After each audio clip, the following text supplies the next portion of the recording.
Welcome, everyone, to the 10th Annual South County Senior Summit. I'm Lisa Bartlett, your Orange County Supervisor. You're welcome. Thank you. With us today to give the invocation is Pastor John Stewart of Mount of Olives Church in Mission Viejo.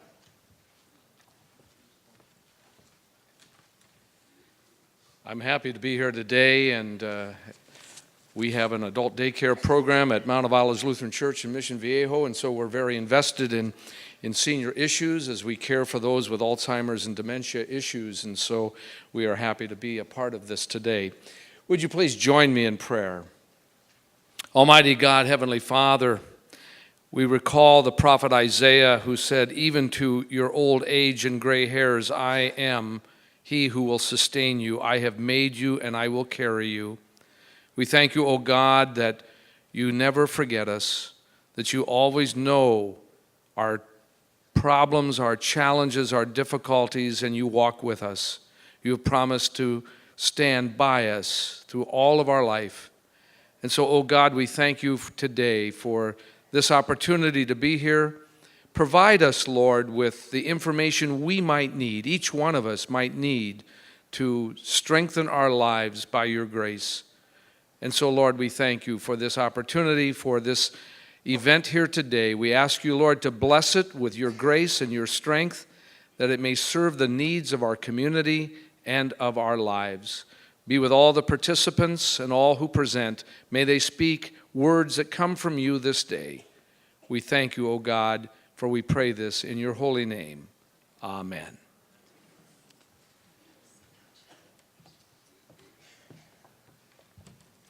Thank you, Pastor Stewart.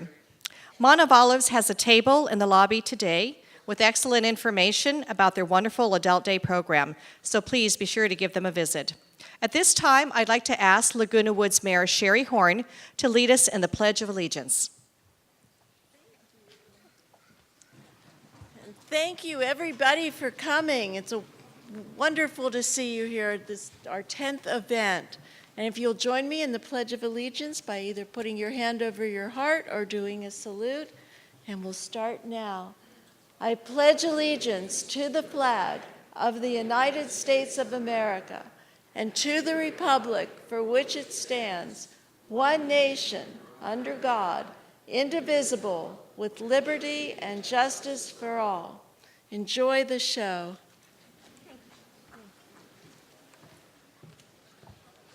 Thank you, Mayor Horn. Before I introduce our first speaker, I'd like to introduce some of the dignitaries with us here today. As I call your name, please stand and be recognized. You've already heard from Laguna Woods Mayor Sherry Horn and Mount of Olives Pastor John Stewart. Please give them a big hand.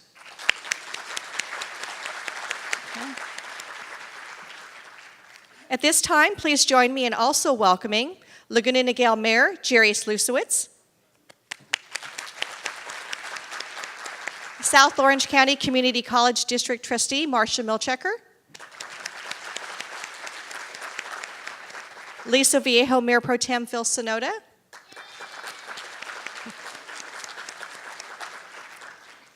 Dr. Don Rickner, Saddleback College Foundation, Brad Hudson, CEO of Laguna Woods Village,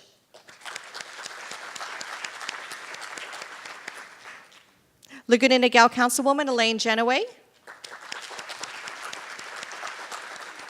Laguna Woods Councilwoman Cynthia Connors, and last but not least, Mission Viejo Councilwoman Trish Kelly.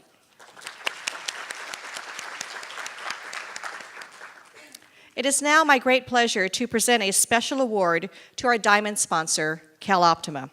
CalOptima has been synonymous with the South County Senior Summit for the last 10 years, and we thank them. Here to accept the Diamond Sponsor Award is Michael Schrader, CEO of CalOptima. Please join me in welcoming Michael. Hello. Thank you. Would you like to say a few words? Sure. So good morning, everyone. I'd just like to thank Supervisor Bartlett for hosting this annual Senior Summit and also for serving on the CalOptima Board of Directors. CalOptima is a community-based health plan that serves low-income residents in Orange County, including 140,000 people age 65 and older. So care for seniors is an important part of what we do. I encourage you to visit the Cal Optima table at the back and learn more about Cal Optima and about our Medicare and Medi-Cal programs. But I'll just say that Cal Optima is proud to be a sponsor of today's event. Enjoy today's program, and thank you for the recognition. Yep. Thank you. We have this for you. Okay. So we're going to give that to you and just stay on stage. Okay, thank you.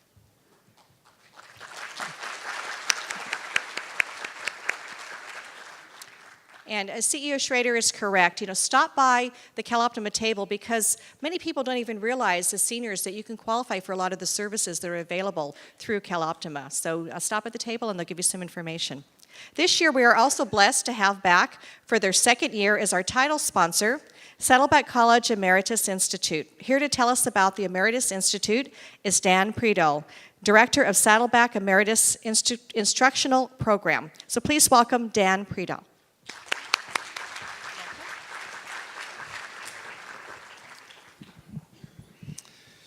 Good morning. It's a pleasure to be here today. Thank you, Supervisor Bartlett, for your kind introduction. Prior to my remarks, I would like to recognize a special guest again from the South Orange County Board of Trustees, South Orange County Community College Board of Trustees, Marcia Milchiker.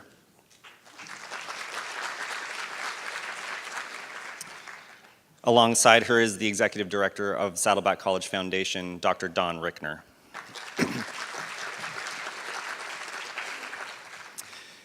As Supervisor Bartlett mentioned, my name is Dan Priedel, and it's my pleasure to serve the community as the director of the Saddleback College Emeritus Institute and serve as the Assistant Dean of our division. It's my pleasure to be here today in the presence of so many individuals dedicated to lifelong learning and personal growth. Our partnership with South Orange County Community spans 41 years, with the first Emeritus Institute classes starting here in Laguna Woods Village in 1976. As a community college, it is our goal not only for the community to come to us, but also for us to extend our services to the community. And it is to that end that the Saddleback College Emeritus Institute now has over 30 different locations throughout South Orange County to enrich the lives of students daily through free, non-credit programs through the college. I fell in love with lifelong learning through my mom. My mother raised me to believe that it's okay not to know everything, but it is essential to keep learning. Her sentiment has driven me to continue to explore new ways of thinking and to pursue new knowledge, and I bring this every day into the Emeritus Institute. While I'm clearly not a senior, my mom is, and I think about her daily as I lead the Emeritus Institute. You see, my mom lives in Seattle and can't take advantage of programs such as the Emeritus Institute where she lives. But I want everything the best for her, to be able to grow and to learn and to build new friendships and to stay healthy. And so I think about that as I work with the Emeritus Institute. But my mind goes one step farther when I'm working about building the legacy for the Emeritus Institute and bringing information to you all today. As I work with our faculty to innovate new curriculum, to find new sites so that we can attract more and more students, and to help as we grow the Emeritus program, I also think about your daughters and your sons and your granddaughters and your grandsons, who I am sure are incredibly thankful for those of you who participate in the Emeritus Institute and that you have that in your community. Last week, after completing a faculty evaluation, I sat down with one of our students who is 89 years old, who said, "I'm 89 and I've been participating in Emeritus Institute health classes for 20 years. I've lived this long because of the Emeritus Institute." Yeah. This is a common story, and it's not one that I'm numb to yet. In fact, it's quite the opposite. Every time I hear that someone's life is better because of the Emeritus Institute, I'm so proud to work for a college that has invested in the lives of its oldest community members to ensure that we strengthen and empower all of our community. My life is enriched when I speak with students who share about the new relationships they build through classes and the ways those connections motivate them to get up every day and go to class. I feel so grateful today to surround myself with individuals who are fellow lifelong learners. And again, I reflect back on the teaching and training my mom instilled in me, and believe it or not, you and I have more in common than we may think.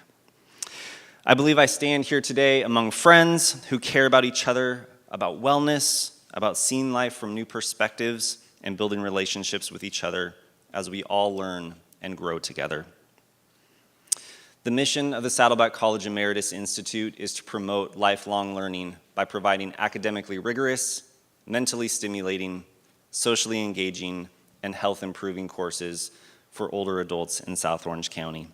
And it is our commitment, the college's commitment, that we will continue to invest in the lives of our older adults and the community's health and well-being by offering these courses through the Emeritus program.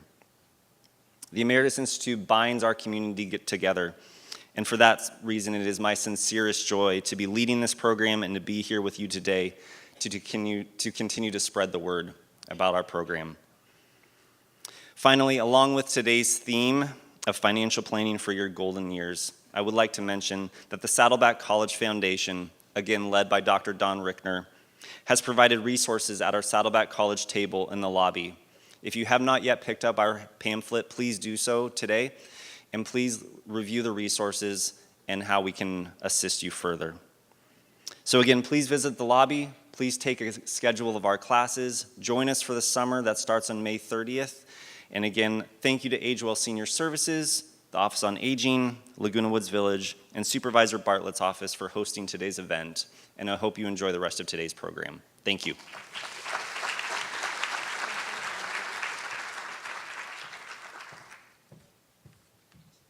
This is going to be for you. Congratulations. Thanks a lot. Okay, we're going to do a quick.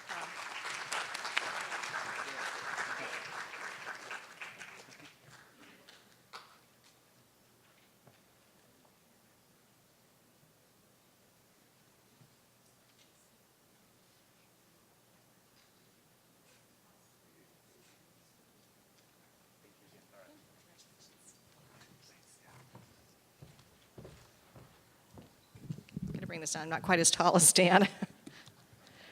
Okay, well, thank you, Dan. And in gratitude, we just want to thank all of our sponsors today. We could not possibly put on this event without all of them, so please give them a round of applause.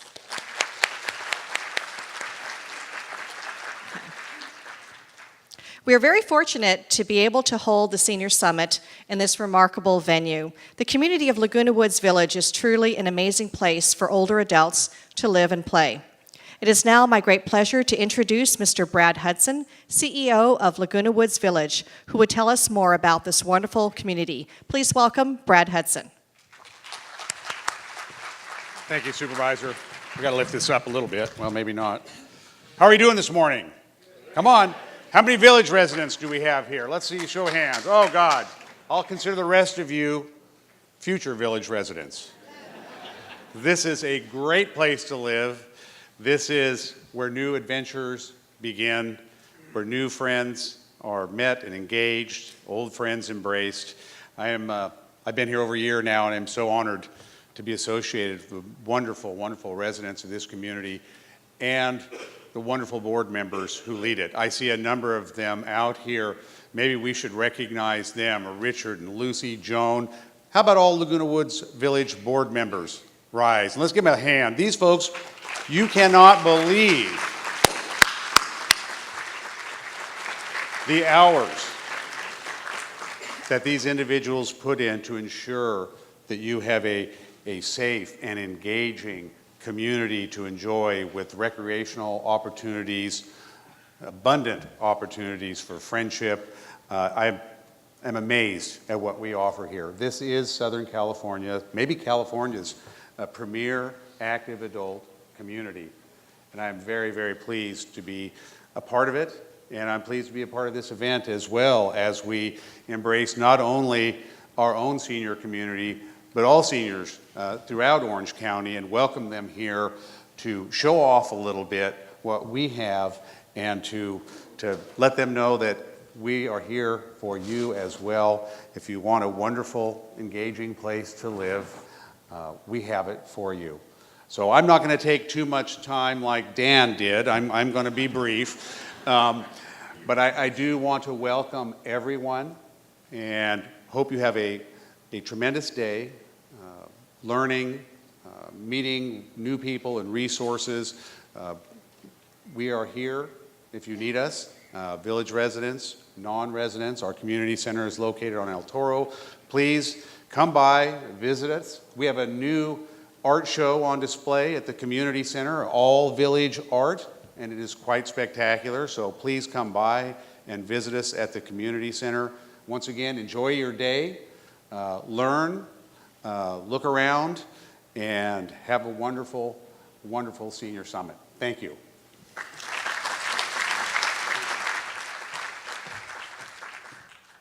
Well, as you can tell, it takes the village to make things work, and that's why we have Laguna Woods Village. So thank you, Brad, and thanks to the Golden Rain Foundation.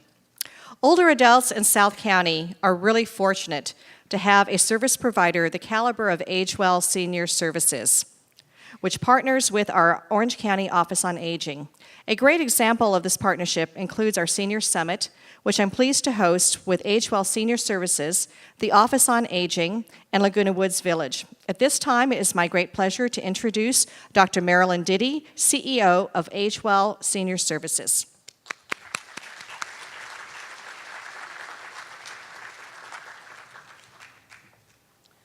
Thank you, Lisa. And we brought a little video to show you a little bit of what we do every day, up so you can see it.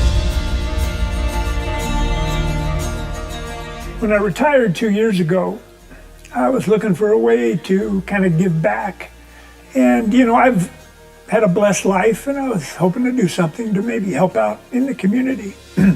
And my wife actually suggested that I take a look at this program. Meals on Wheels has been a big help to me in the last few months since I had shoulder surgery and I was unable to cook or shop for myself. You know, it's been a very rewarding and interesting experience. I mean, a lot of it is about mobility. Some of the recipients are in wheelchairs, some require a walker, so obviously shopping, preparing meals is a real challenge. If I didn't have Meals on Wheels, I would not be eating the healthy meals that I'm eating now. I do like to cook, but with limited mobility, it's difficult to shop and to prepare meals. But more importantly, I think I've made a lot of new friends that I, visit once a week and get the opportunity to do something that is rewarding for me and I think is very worthwhile to the community. It's been a real interesting and helpful situation to have the same people come by every day of every week. So you get to build up a rapport and a relationship with them. Some of the folks that are on the program, I notice some seem to have family that's there periodically helping out, and others don't appear to have any help at all. So I'm not sure what those people would do. Well, the most important things about Meals on Wheels is that there's fresh food every day. It's delivered every day, and that the meals are healthy and well thought out. Well, obviously there's a lot of programs in South Orange County that you could participate in, and I think the Meals on Wheels program, sponsored through Age Well, is one that should be considered. It's a great program, and the recipients and the beneficiaries of the program, they seem to enjoy the food, and it's very rewarding, I think, to both the people that are on the program and to drivers like myself. I would recommend it to other people, and I already have. I would like to thank Age Well and the Laguna Niguel Senior Center for being able to provide these meals, because there was a great help for me. People like Gene that make this program work. And without people like you, I wouldn't be able to get my meals delivered. Our mission is accomplished one door at a time.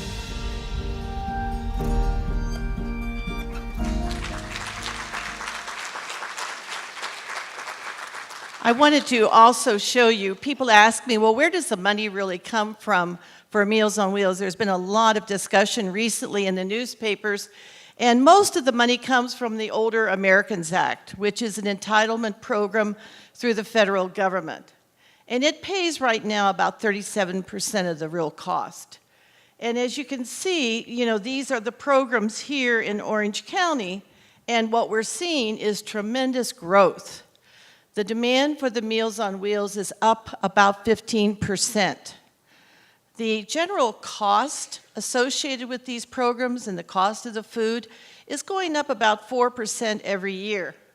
And the sad news is that we're losing $40,000 of the Older American Act money this year. Plus, there's some threat about the Community Development Block Grant. Many of the cities give us some money for that. Newport gives us about $25,000. All of that's in jeopardy. Right now, we do not have a final budget, and we probably won't have a federal budget till September. So we have been looking a little bit more to the County of Orange, and I have to say, Office on Aging is doing the best they can. Most of the time, you know, as we talk about these programs, we do have to raise the money to make up the difference. The seniors' contribution, we ask them for a donation, may be as much as $1 a meal, but that barely pays for 10%. So what we're looking for always is a way to collect a little more money from the community, from the foundations, from the families that benefit. I have to say that without these programs, we have so many seniors now living alone in their home without anyone checking up on them. Our volunteers that go out are the eyes in that house. And if there's someone on the floor, if there's somebody that needs help, they are immediately trained to get help. We've been providing these, you know, these medical alert systems for people to wear, and that has saved lives. We feel that you can't live alone and you have a disability without wearing some kind of a medical alert system. It just isn't safe. And I know, I've had a knee surgery and it's been slow to heal, so I wear a medical alert at night. So I encourage you to take the precautions that you need. And today's, you know, all the references is looking at how do we keep our funds, how do we protect the money that we have in our retirement years, how do we stretch it to make it go a little further. Everybody is worrying today because we are living longer. We've added 20 years of life expectancy in just the last 10. And one of my major professors when I went through the School of Gerontology he always said to me, is it 20 years of happiness or is it just taking 20 years longer to die? And I said, what a sad, sad commentary, because we all want to share in the happiness and the joy and what we can feel every day with our neighbors, our friends, and our families, and the goodwill that we have. So keep us in mind if there's any way that you can help a little more by volunteering or delivering meals or serving meals or helping, let us know. We would appreciate everyone's help. And I did want to recognize we have several of our board members here today. If they just raise their hand, we want to thank them for all their help. Thank you.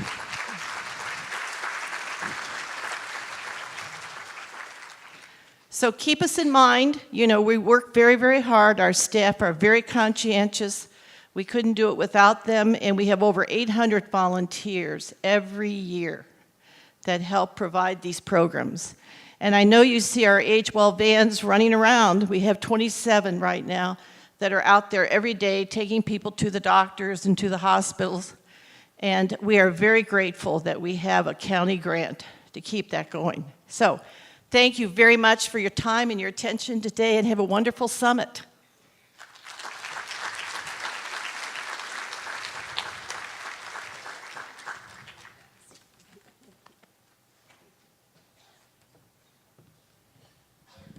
And Age Well does a fantastic job for our seniors, especially the homebound seniors with the Meals on Wheels program. So I know that there's a funding shortage. We're getting cutbacks a lot from the federal level. We're working through like the tight budget right now in Washington, D.C., or what they call the skinny budget.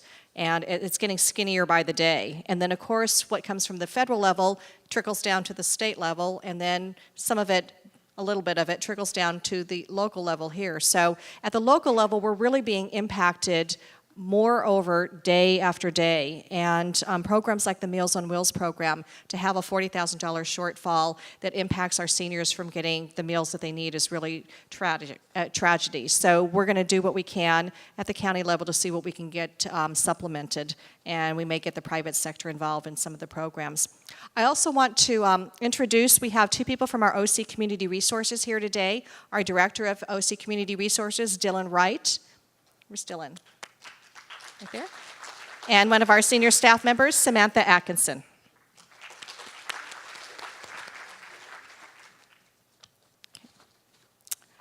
An important agency in the County of Orange and partnering with me to host this event is our Office on Aging. At this time, I'd like to introduce Nakia Theory from the Office on Aging to tell you all about our services to seniors. Please join me in welcoming Nakia and the Office on Aging.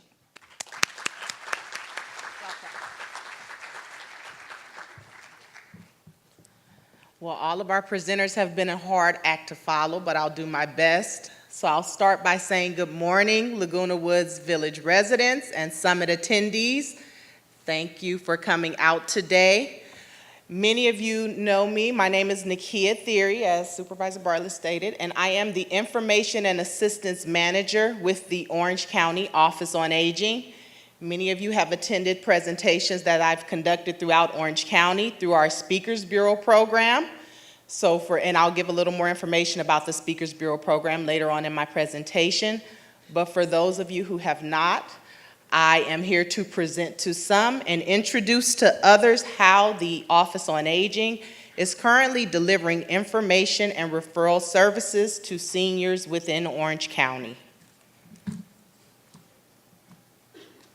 Alrighty, starting with our mission statement.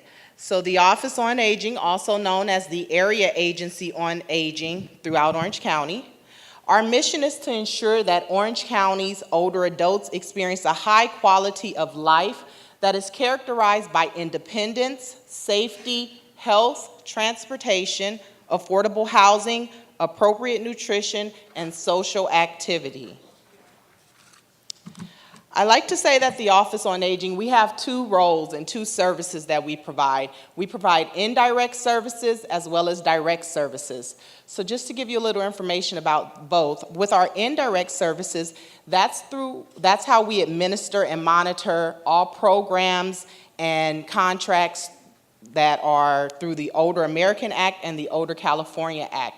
Many programs such as Age Well Senior Services, such as Community Senior Serve, many of our transportation programs as well. And then we have our direct services. And our direct services includes the Information and Assistance Call Center, which is dear to my heart because I am the manager in the call center. We also have our Health Education Department, as well as our Speakers Bureau program that I mentioned. Now, for our go back. Okay, for our Information and Assistance program, that's our call center, and through that call center, we provide referral linkages and information on older adult, disabled, veteran, and caregiver resources and services. Currently, we have 4 full-time information specialists, and what our specialists do, as calls come into the call center, they assess the caller and the situation to determine what services may be needed. Based on that service that may be needed, they will then provide referrals to various programs and agencies throughout Orange County. And then after that, they do a follow-up call. And the reason for the follow-up call is to really ensure that your needs were met, and if they weren't, that we're able to provide additional resources in order to better meet your needs. We also have a database that we operate out of that has over 2,000 agencies and programs that we refer seniors, family members, caregivers, and veterans to. We also have bilingual services. In office, we have a Vietnamese bilingual staff as well as a Spanish staff member that's able to assist all of our Spanish callers and our Vietnamese callers. And we also utilize a service known as Language Line for all additional translation needs. We also provide printed materials. Many of you have called our office to receive those printed materials, our Foul of Life, our advanced healthcare directives, and we welcome your calls, we welcome your visits as well. You'll see our phone number. We have a toll-free phone number of 1-800-510-2020, and we also have a local number of 714-480-6450. All righty, our call center activity. So for fiscal year 15-16, as you can see, we had a total of 23,444 calls that came into our call center. Some of the most requested services that callers were seeking when they contacted our call center were transportation, housing, legal services, home-delivered meals, in-home care services.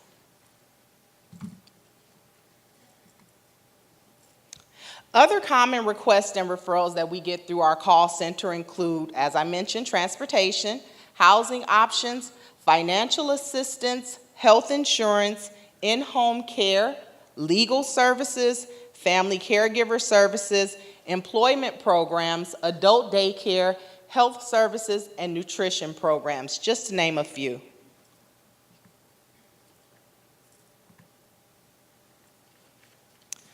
All righty, and then we have our awesome health education department, currently overseen by our health educator, Mr. Frank Hernandez. Through our health education department, we coordinate health education activities, including the chronic disease self-management education program, the Down with Falls program. We also provide articles, brochures, and information on our website. We do community engagement, attend health fairs, outreaches, summits such as this, and our health educator also assists our information specialists with health-related information and assistant calls.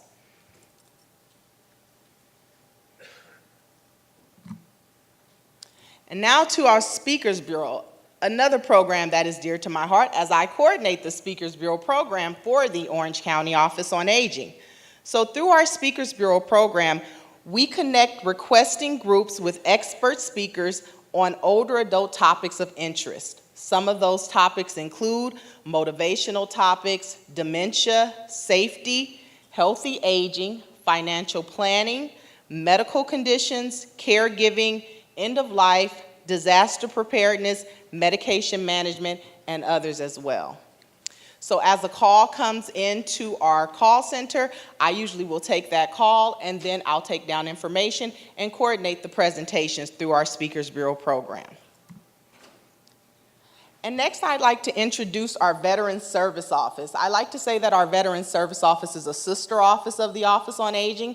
They're right across the way from us, and what they do in the Veterans Service Office, they assist veterans and their families with filing claims to the VA and applying for other veteran-related benefits and programs. So I welcome you to definitely visit the Veterans Service Office as well as the Office on Aging as we take calls and walk-ins.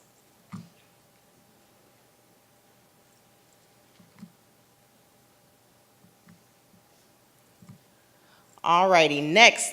We also have a very diverse website, www.officeonaging.ocgov.com.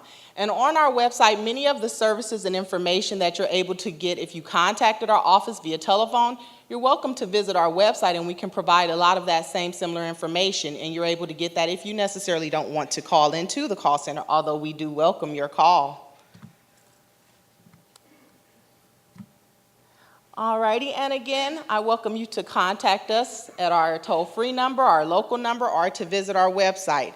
And now, to do my best Vanna White impersonation, as well as to introduce you all to something that we're very proud of with the Office on Aging, and that is the introduction of our mobile app.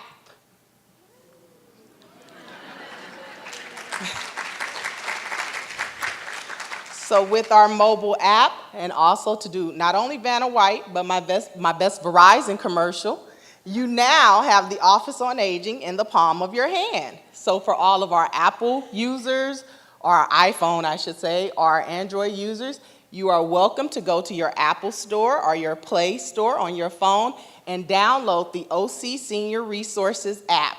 And for all of you who would like to try that out, I welcome you to do so, or you can visit our Office on Aging table in the resource area where they will have tablets where you can give it a try. So thank you, and have a great rest of your day.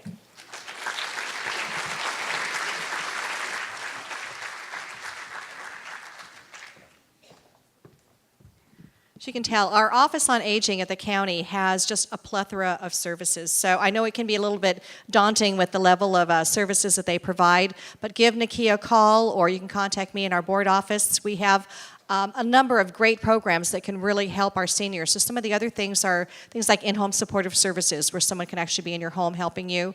The MSSP program, where they can put in rails and ramps in your house to assist you.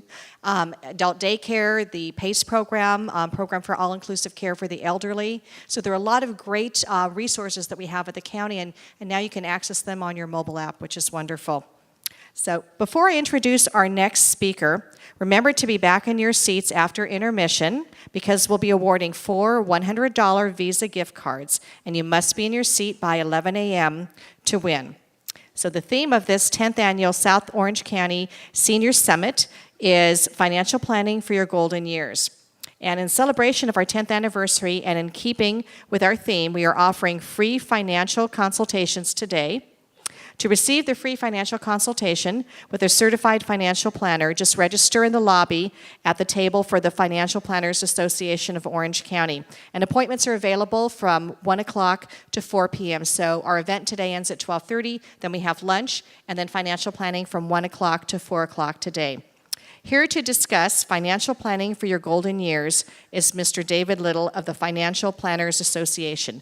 Please join me in welcoming David Little.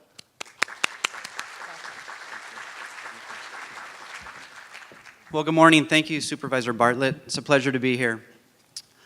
I wanted to start by telling you a story about a guy named Dan. Dan was a single guy, worked in the family business. He did okay, worked with his dad in that business, lived with his dad. Unfortunately, he found out that his dad was sick and wasn't going to live that much longer, and Dan found out that he was going to inherit a pretty substantial fortune. And he got to thinking. He said, you know, this is nice, but I'd really like it if I could share this with somebody. So as he was thinking about that, he ended up going to an investment meeting, and he met the most beautiful woman that he'd ever seen in his life. She took his breath away. And so he walked up to her and he said, you know, I may look like a normal guy, a regular guy, but within a couple of years, I'm probably going to inherit about $200 million. Right? She was very, very impressed. She took his business card, and 3 days later, she became his stepmother. Right?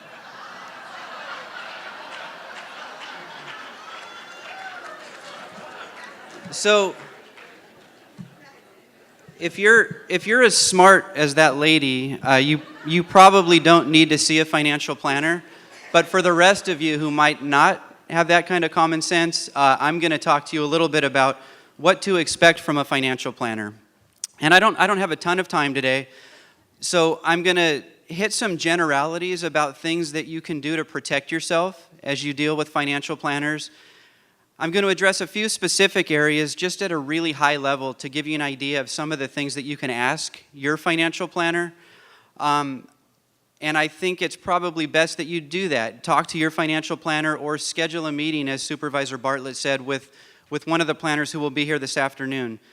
Sign up at the Financial Planning Association's table in the lobby for that, and we'd be happy to sit down and talk to you this afternoon.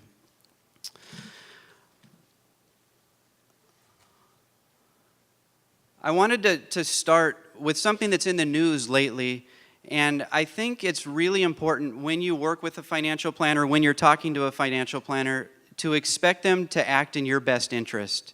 The word fiduciary has been thrown around an awful lot over the last few months, and I can talk more about that later on the panel if you have questions about it. if you don't know what a fiduciary is someone who's legally bound to act in the client's best interest and not their own best interest. And it's surprising to me how many financial advisors who are out there, and they specifically try to not be regulated as fiduciaries. They'd rather be regulated as salespeople, which is a much less stringent kind of regulation. They don't need to do what's in your best interest. It's okay if they sell you something that may be suitable for you. That is probably not the best way to go. This is my opinion, but I'll tell you that I believe the industry is definitely going that way. And so if you work with a planner who holds themselves out to be a fiduciary, I think that'll avoid as many conflicts as possible. You can't avoid all conflicts, but you can do a good job avoiding most of them by working with someone who's a fiduciary. It's always amazed me that advisors would lobby against being regulated as a fiduciary. And personally, for my business and for anyone else who acts as a fiduciary, I'm somewhat indifferent. It's a huge competitive advantage for me to be able to say, yes, I'm a fiduciary. Why would you go to someone who isn't? But I recognize that for consumers, it's much better to be working with fiduciaries. And so if we were all fiduciaries, it would be better for the people using our services. We're not quite there yet, although with the new rule that may go into effect in June, we're getting closer and closer to that. In the meantime, ask your planner if they're a fiduciary, if they hold themselves to that standard, and if they're not, make sure you get a good answer, why not, and go from there. I think it's also important that you ask about their educational background and their experience. There's an alphabet soup of letters that people can put after their names, make themselves sound really smart. Some of them are valuable, some of them are less valuable. Some of the major letters that you'll see from people are CFP, that stands for Certified Financial Planner. All the planners that will talk to you today from the Financial Planning Association are certified financial planners. That implies that they've gone through an educational program. They've got that commitment to the profession. So it's a good initial screen, I think, to make sure someone's educationally qualified to give you advice. Other designations that are out there, CFA is a little less well known. It deals more with the investment world. And then again, there's a lot of different letters out there. Make sure you know if you're working with someone or if you're looking at working with someone, what those letters stand for, what it takes to get those letters, and what it takes to maintain them after their name. And I'll say that none of this, if someone's a fiduciary, if someone's got a CFP after their name, none of that guarantees that they're a good advisor. I like to say that I think it improves your odds of getting a good advisor if you've got someone who's committed to the profession. But as far as I know, Bernie Madoff was actually registered properly, might have had some initials. It talked to his investors about what that did for them, and it wasn't much. So unfortunately, you can't cover all the bases, but I think that's a good first step. I've got a list here of a few things to watch out for as you talk to advisors. These, I think, are ways that you can protect yourself from getting into a bad situation. There's 5 things on this list. There are certainly more, but these are the first things that come to my mind as I tell people what to watch out for as they're working with financial advisors. Churning is a big problem if they're continually making changes in your accounts, and whether that's buying and selling stocks constantly, or whether it's buying and selling insurance policies and annuities. That doesn't get as much press, but we see it all the time where a financial advisor recommends an annuity that comes with, incidentally, a high commission that gets paid to the advisor and a high surrender charge for the client if they get out of it early. And for whatever reason, these salespeople continually recommend that these annuities get churned and sold so they can earn new commissions every time they sell one. So I think that's a major thing to watch out for.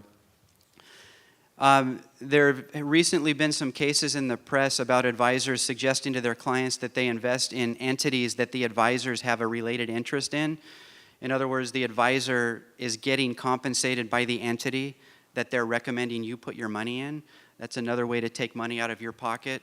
So you want to make sure that if there's a disclosure on that matter from the advisor, dig into it. At the very least, it's a red flag. High fees, also a concern, whether it's high commission rates, whether it's high fees.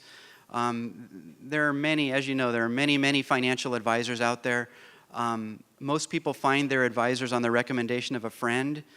That's a somewhat good endorsement. It's always better to do your homework and check into it. Check the fees that the advisor is getting and compare them to fees in the industry. Get a couple of bids, just like you do for a contractor that might work on your house. Figure out what they're going to be paid so you can make a good decision on who to hire. The last thing I'll mention there is pressure to make a decision quickly on an investment. I think the best advisors are advisors who will give you space. They'll make a recommendation about either their service or things that they're recommending, and they'll give you time to think about it. You ought to know that it's a really bad sign if the advisor says you need to sign on the dotted line today, you need to sign before you leave my office, this won't come around again. That's almost never true. If it sounds like it's too good to be true, it probably is. Don't trust them because they look nice, because they speak well. If it sounds like it's too good to be true, it probably is. So be careful there. I mentioned already about asking about the fees. So for some reason, it's like a taboo subject and people are nervous about asking advisors how they get paid. I'm telling you, you should ask your advisor how they're getting paid. You should know. And if they won't tell you, again, that's a red flag, and I would probably run from that immediately.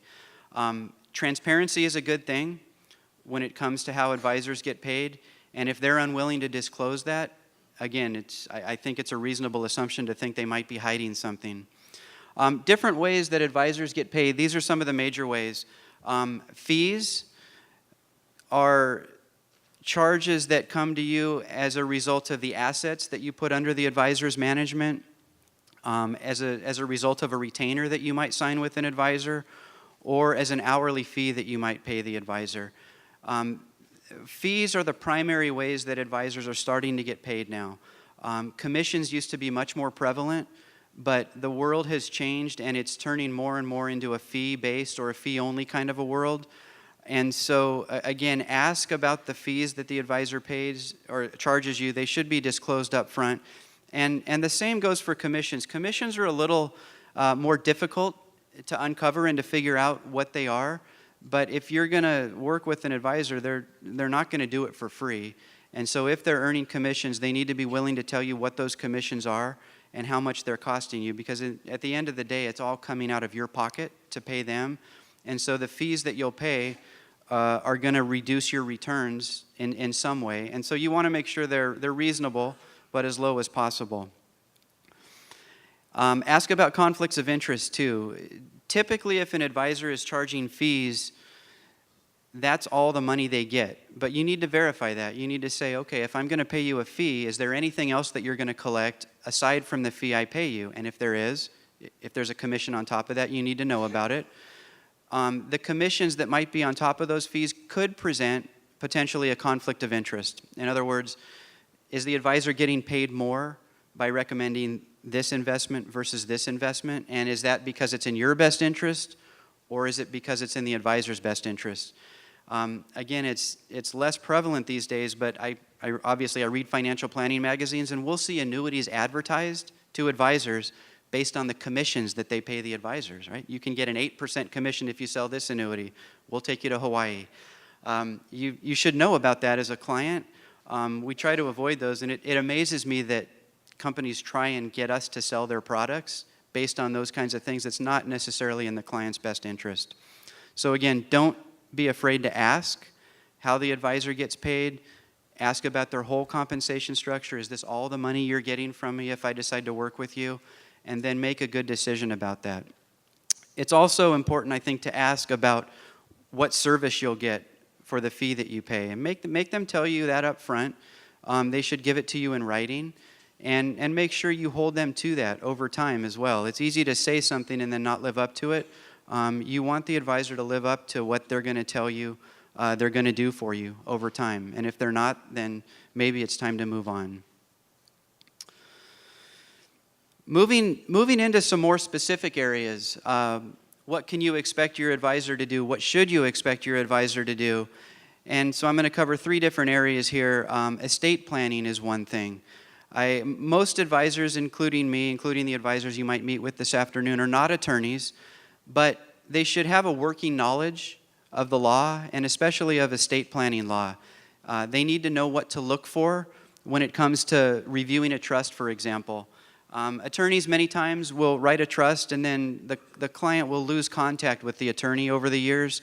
Typically, you'll have a closer relationship with your financial advisor than you will with your attorney as time goes by. And so the advisor is the natural person to look at your estate planning, make sure all is in order based on how your situation is changing or not, and recommend changes that might need to be made to your estate plan. Now, we can't write the documents because we're not the attorneys, but if we know what to look for, we can get you to the right place to make sure the documents are correct. And one of the things I'm seeing these days, it's interesting, as you probably know, estate planning laws are changing all the time. They've changed several times in the last 10 or 15 years. We've seen a lot of estate plans that were written back when the exemption, the amount that you could leave to your heirs, tax-free, was only $600,000. So when that was the case, more people than need it now needed that kind of a trust written that would set up what's called an exemption trust or a bypass trust and put $600,000 in it in order to reduce estate taxes. Those trusts are still out there, but since they've been written, the law has changed, and you probably know now that the law allows you to leave about $5.5 million per spouse to your heirs, so a total of over $10 million without paying estate taxes. And so the issue here is that the trusts that were written years ago specifying that things get more complicated after the first spouse passes away are not necessary now. And so if those trusts aren't reviewed and aren't revised, the surviving spouse, who's going through an awful lot emotionally as well as financially, is forced into a situation that they really shouldn't be in. And the situation is there simply because the trust wasn't reviewed over the years and wasn't changed or updated to come into line with more current law. So we see that a lot, and we try to mention to our clients, and your advisor should mention to you that, why don't you go back to the estate attorney, see if we can avoid this, because if two trusts end up having to be formed after the first spouse passes away, you deal with additional hoops to jump through. You have to file additional tax returns. There's attorney's fees to set it up in the first place. It's not as easy of a situation as it ought to be. We look at trusts, we want to make sure that the correct trustees are named. In your trust, you'll have a line of successor trustees to come after you if you were to pass away or become incapacitated. And a lot of times, for whatever reason, those successor trustees may not be the best people to name as time goes by. Maybe they pass away, maybe they're just not the right person for the job anymore, and that can get lost. And you want to make sure that your successor trustees are named and are current. Right? It's the people that you want to serve if something were to happen to you now. Another thing we've run into an awful lot these days is people who have money and have a trust set up, but they're reluctant to saddle a family member with the role of successor trustee. People will agree to be a successor trustee to take care of your money without really thinking about all that goes into it. And so our clients are starting to wake up and say, I've got some money here. I want to leave it in trust to these minor children or whoever, but I don't want to bother my brother with it so that he's got to take care of it, and it can lead to family problems or things like that. So what we've been suggesting is the services that are offered by people called professional fiduciaries. So there are people who are out there, they're professionals, they're licensed, and they're bonded. They will serve as your successor trustee so that you don't have to burden a family member with that. Their fees tend to be reasonable, and they can avoid family conflicts for you after you're gone, because anytime you get money involved, the most loving family can turn into vipers with each other. We've seen that before. And so the more you can take out of the family's hand, I think the better. So you name somebody in your trust as a professional fiduciary to take care of being the successor trustee after you're gone. Your financial advisor, I think, should know how to correctly designate beneficiaries. I'll tell people that you can have the best attorney, they can draw up the best trust, and everything is wonderful in it.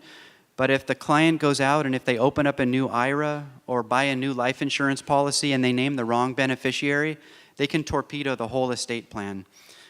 Some people don't realize that the beneficiary that you designate on those items, on your IRAs and on your life insurance policies, actually take precedent over what it says in your trust. So if your trust leaves everything to your two children equally, and your IRA, which has $500,000 in it and was set up years and years ago, mentions your ex-wife still, not a good thing, right? The ex-wife will inherit that money before your kids do. That's the way to get people's attention on this issue, but you need to make sure that the beneficiaries are designated correctly. And again, your financial advisor is the most common person who's going to be designating those beneficiaries, not the attorney every time. So make sure they know what they're doing in that area. Advisors should guide you on whether you should be making gifts to family members. Current law says you can leave $14,000 a year per person, per spouse. And so many times, again, when estate planning laws were different and people needed to give money away, the attorney said, give money away.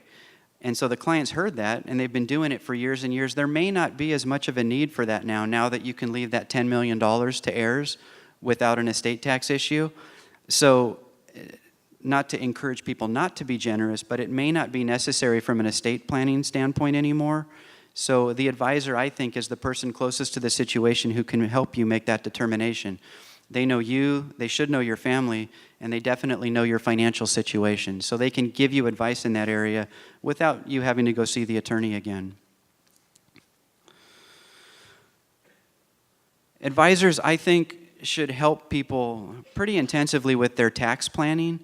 CPAs obviously know tax law, and they're paid generally to do tax returns, but with our own clients, we see that CPAs get extremely busy for some reason around the beginning of April. I'm not sure why that is. They're very busy then, and they just want to get the returns cranked out, which is the tyranny of the urgent. That's what they need to do. But we've seen that sometimes clients' tax planning needs don't get met. You can't do everything you need to do in a 20-minute appointment with your CPA on April 10th. And so I think your advisor should sit down with you probably before the end of the previous tax year, which is when you can make the most impact on it, and figure out if there are things that need to be done. I've listed just a few things here that we look at with our clients that your advisor should look at with you before the end of the year. Things like Roth conversions. There's incredible flexibility involved with doing a Roth conversion, mainly because you can reverse it after the fact. If it turns out that you've converted too much, you can undo what you've done. And so if you meet with your advisor before the end of the year and make a decision on whether that needs to be done, it's the most flexible way to plan your income so that you can keep it where it should be as you file your tax return.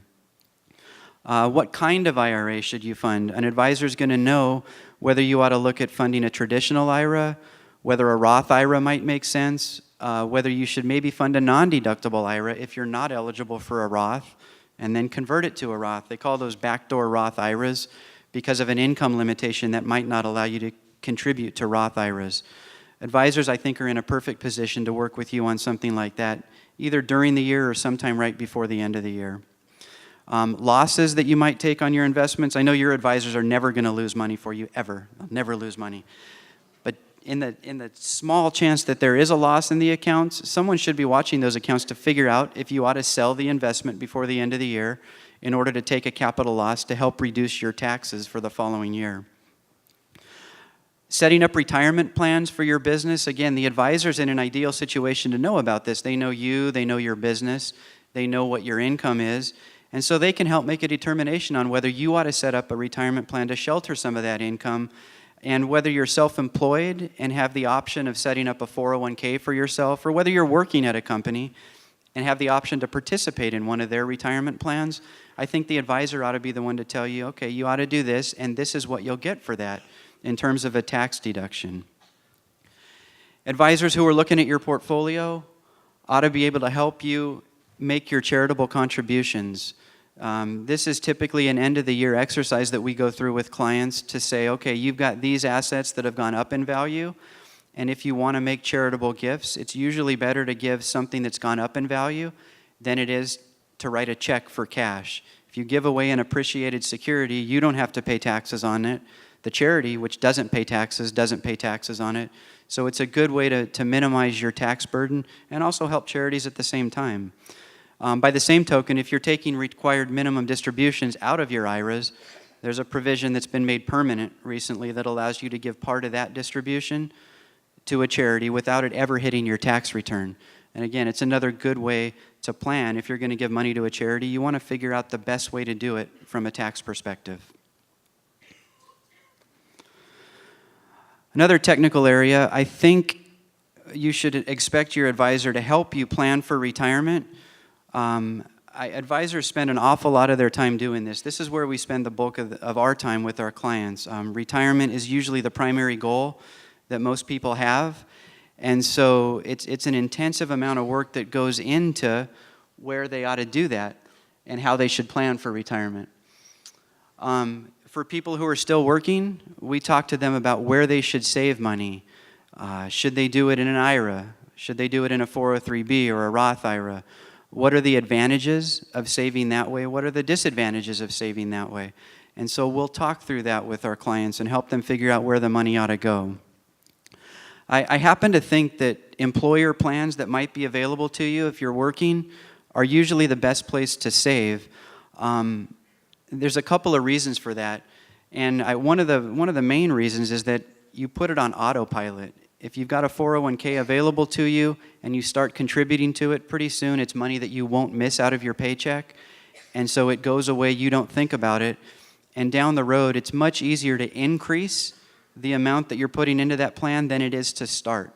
So we'll tell our clients who send their kids in even, much better to start with a really small amount, even if it's only $50 a paycheck, into this retirement plan. When you get a raise down the road, increase that amount. And before long, they'll accumulate significant money, and starting earlier is always a good thing. So that helps. The ability to put it on autopilot is a really good thing. Many employers match retirement plan contributions. If someone's not taking advantage of that, we tell them it's like leaving money on the table. Most companies match at least 3% of what you put into a retirement plan, so don't turn your back on that 3%. They're offering it to you. Take it. It's yours. They'll give you discounts at times on company stock, so we'll recommend clients participate in that. Buy a stock at a lower price than they could buy it in the market. And then the tax deferral that's offered from company retirement plans is almost always a good thing. Better to get a tax deduction while you're working and save money when you're in higher tax brackets than you'll be in later. We work with people on how much money they should save in order to reach their goal, and your advisor should be talking to you. When do you want to retire, and how much do you need to spend? And then they can work backwards and say, how much might you need to save every year to meet that goal? And along with that, I think, is an exercise that's helpful, and it's how much do you need to live on? I've talked to clients before about this, and they've thought retirement it's a distant pipe dream because they need all the money that they're spending right now.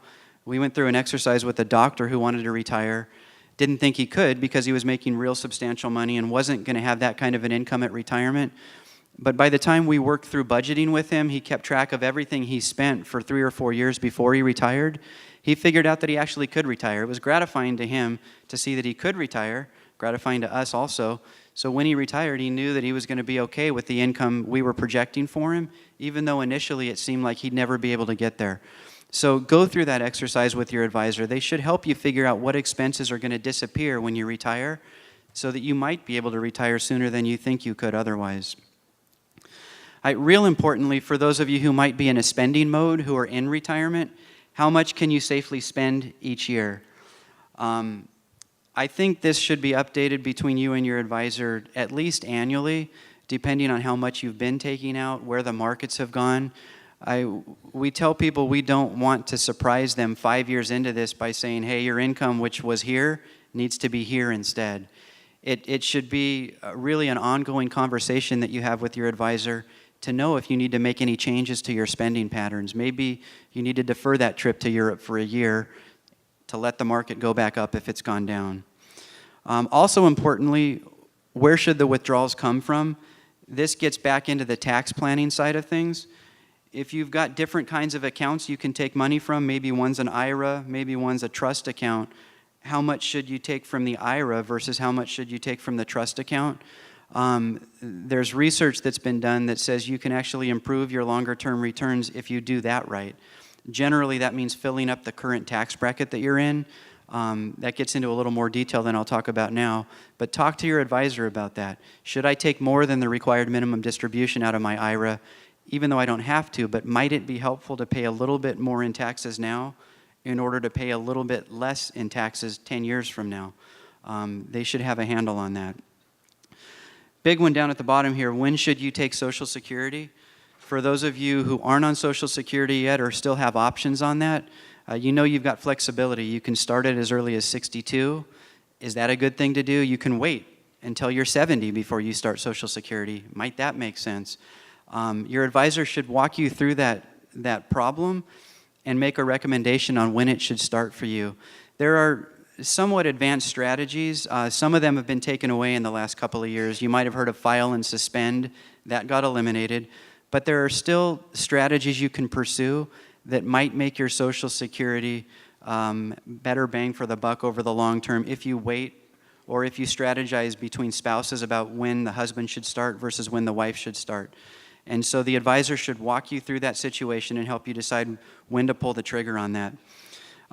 It's a somewhat complicated question, and people will tell you that you need to do a bunch of spreadsheets on this to figure out when you should start, and we work through that. A lot of times I'll tell you it comes down to a really slight difference, and so I can put together the best spreadsheet in the world, but if it really doesn't mean you'll save that much money, it's probably not worth pursuing complicated strategies.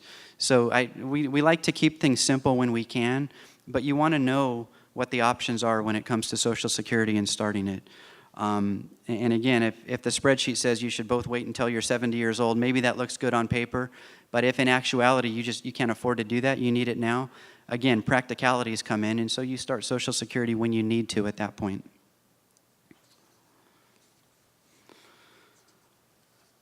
In the interest of time, I'm going to skip a couple of things. Importantly, I think you should expect your advisor to manage your portfolio real prudently. These are some of the things that you should expect from the advisor when it comes to portfolio management. I'll mention the first one, and then I'll go into another study that we've been looking at lately. I think diversification is the foundation of what your investment philosophy ought to be.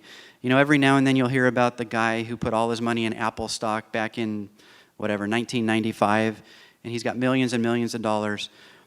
That works, but we've also talked to people who, they had company stock in their 401k plan, and all their investments were in that company stock. The company went under, they lost their job, their investments went down. Enron is the perfect example of that.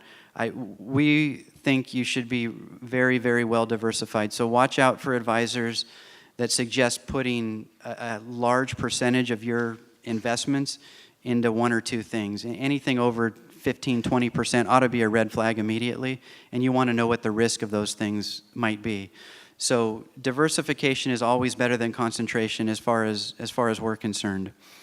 Some of the things to look for in portfolio management, I think, and this information comes from a study that Vanguard did. We like Vanguard because of their low costs and because of their straightforward management. They put together a study, and they looked at their investor base, both the investors who have advisors and the investors who are retail investors, the investors who do it on their own. And they compared the portfolios, and they wanted to see what advisors could do to help their clients. And so whether you have an advisor and you want to ask them this question, or whether you do it on your own and you want to take some of these things into account as you manage your own money, I think they're valuable things to look at as you manage your portfolio. They found that rebalancing was a very valuable thing to do. Rebalancing means that you've got an allocation, let's just say it's 60% stocks and 40% bonds, and over time, you should stick to that allocation. So when the stock market goes up and you end up with 65% stocks, let's say, you ought to be selling your stocks, adding to bonds, and keeping yourself in balance. Vanguard, as they looked at the data, found that investors who rebalanced their portfolios did better than those who didn't. They found out that advisors helped clients tremendously, actually, with behavioral coaching. And where that typically comes into play, unfortunately, is when markets decline. So 2008 is still pretty fresh in my mind. I couldn't sleep back during the financial crisis. Had to wake up at 2 every morning to see what the Asian markets were doing. It was no fun. Don't want to go through it again. Markets went down greatly. Good advisors, I think, were advisors who, at the bottom of the market, did their best to talk their clients into sticking with the program and not selling out. Vanguard, again, studied their investor base and found out that advisors who did that for their clients got their advisors better returns than clients who tried to do it on their own. They found out that people tend to make the wrong decisions at the wrong time. So when you talk to an advisor, ask them, what are you going to do when the market goes down? Can you help me stay with the program? And they ought to be able to answer yes to that. Advisors can help with asset location. They need to put assets that generate taxable income in tax-sheltered accounts, if possible. And reducing your tax bill that way goes toward improving your long-term returns. Vanguard found that added about 0.75% per year to returns versus investors who didn't take that into account as they positioned their assets. Spending strategy is important. I touched on this earlier. Drawing down correctly from your IRA versus your trust account, for example, can improve long-term returns. And Vanguard was looking at it and saw about a 1% a year improvement if you strategize and take the withdrawals from the correct accounts. Investing in cost-effective funds, meaning staying away from expensive investments and keeping your costs down, also improved returns greatly over the long term. All told, Vanguard in their study says that investors who do these things correctly, whether it's on your own or whether it's with the help of an advisor, should be able to improve their returns by about 3 percentage points a year. May not sound like much, but in today's world, actually, it's pretty significant. 3 percentage points a year is a pretty good number. So those are the kinds of things that you should be asking your advisor about. Make sure they know about all these things as they put together a portfolio, and think about them as they recommend the way that you ought to invest.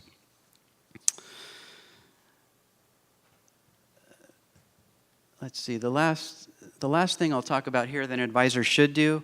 Unfortunately, advisors have to deal with situations where a spouse passes away. We've had a few of those recently in our office. Again, I think your advisor is probably the best person to deal with this. And we still see it where typically a client, a husband and wife client, the husband tends to control the finances. It could go the other way. Most of the time, as we see, it's still the husband who controls the finances. They tend to pass away before their wives do, and the wives can get left really out of sorts because they're not involved and they don't know what's going on. Your advisor and the person you hire as an advisor should stand ready to help you, if you're the survivor or your surviving spouse, to transition after that happens. There's an awful lot that goes into that. Just from sitting and talking with the surviving spouse and figuring out financial goals for the future. We've had a client who didn't know how to balance her checkbook. She would come into our office every month and we'd balance her checkbook for her until she was ready to take that over on her own. We actually hosted at our office a tea for recent widows just last month.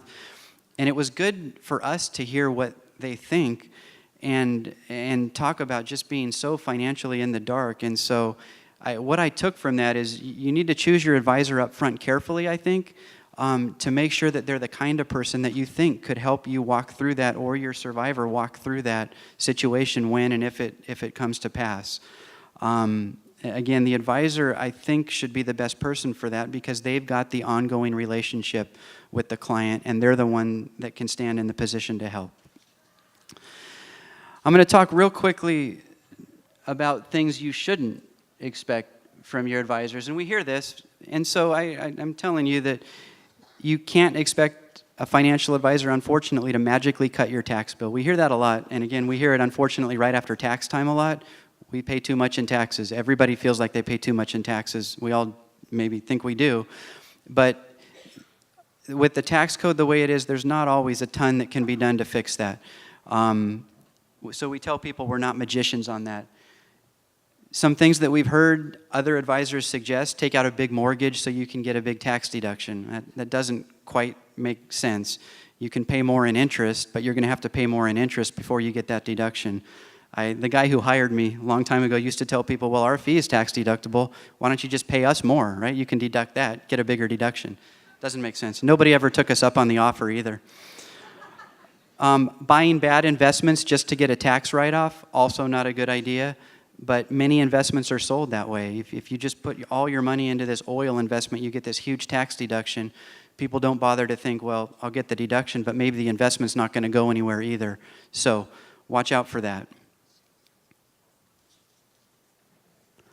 Really importantly, I don't think you should expect your advisor to be able to time the market. And we tell people that we can't do it, but I know deep down in their hearts they think, yeah, Dave can time the market. He's going to get us out before the next market decline.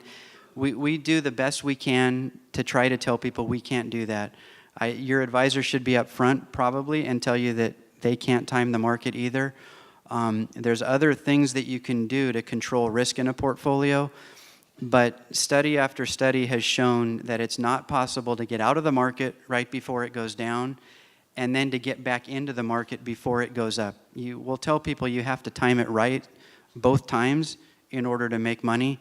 Extremely difficult to do. Warren Buffett, I said he doesn't know any market timers who have estate tax problems. They don't make money by doing it that way. And so we go with that. So don't expect your advisors to be magicians in terms of knowing where the market's going to go on exactly what day it's going to go.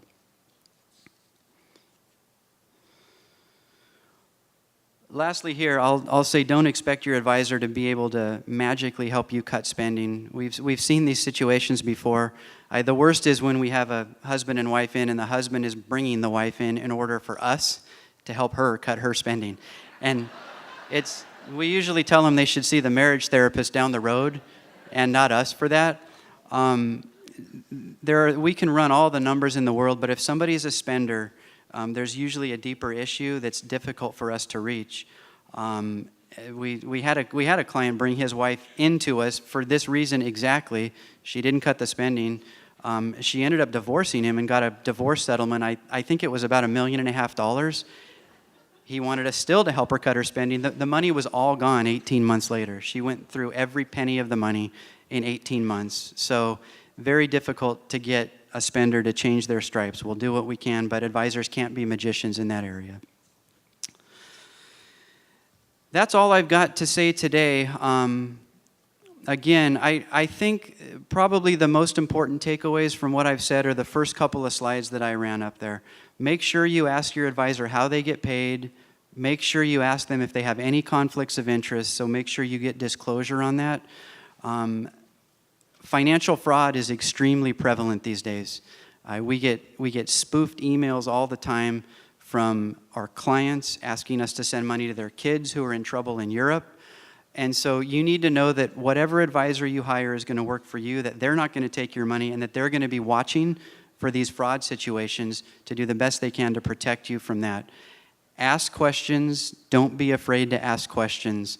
That's probably the best advice I can give when you talk to your current advisor or when you look at hiring a new advisor. Thanks very much for listening. Don't forget to sign up for the sessions this afternoon with the Financial Planning Association in the lobby, and I will see you all at lunchtime. Thank you.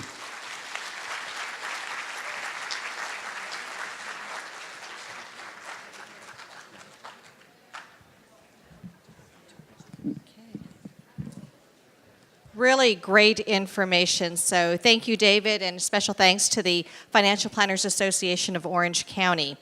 Please visit their table in the lobby to sign up for your free consultation today. As you can tell, financial planning is a huge component of everyone's future. And as David mentioned, there are a lot of pitfalls along the way. So you want to get a financial planner that is certified, not certifiable. Really important.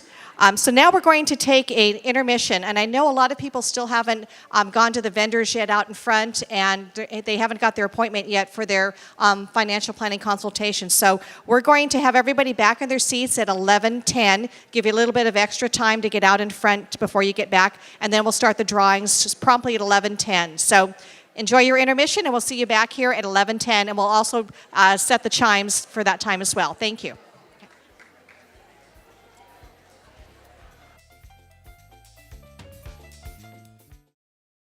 the world can seem fast-paced and out of control, at the Saddleback College Emeritus Institute, we go at your learning pace, offering a variety of tuition-free and mentally stimulating classes. Explore several academically rigorous courses that will enrich your body and mind. It's never too late to try something new. Apply on our website or by visiting our Clubhouse 4 office or at the Saddleback campus. The Saddleback College Emeritus Institute, your first choice for lifelong learning in South Orange County.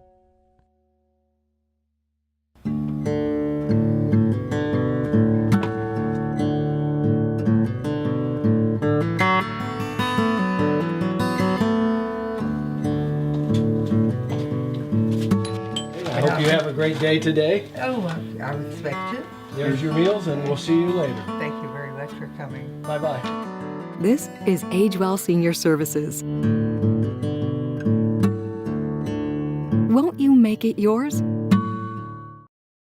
At this time, I would like to introduce a good friend of mine, and I'm really thrilled to introduce our next special guest speaker. John Morlock was a member of the Orange County Board of Supervisors when I was elected to the board in 2014. He'd already served 2 terms, and he was present at my swearing-in ceremony. Prior to the Board of Supervisors, he served as our county treasurer tax collector, and he was appointed by the board to lead us out of the Orange County bankruptcy, and he did a wonderful job.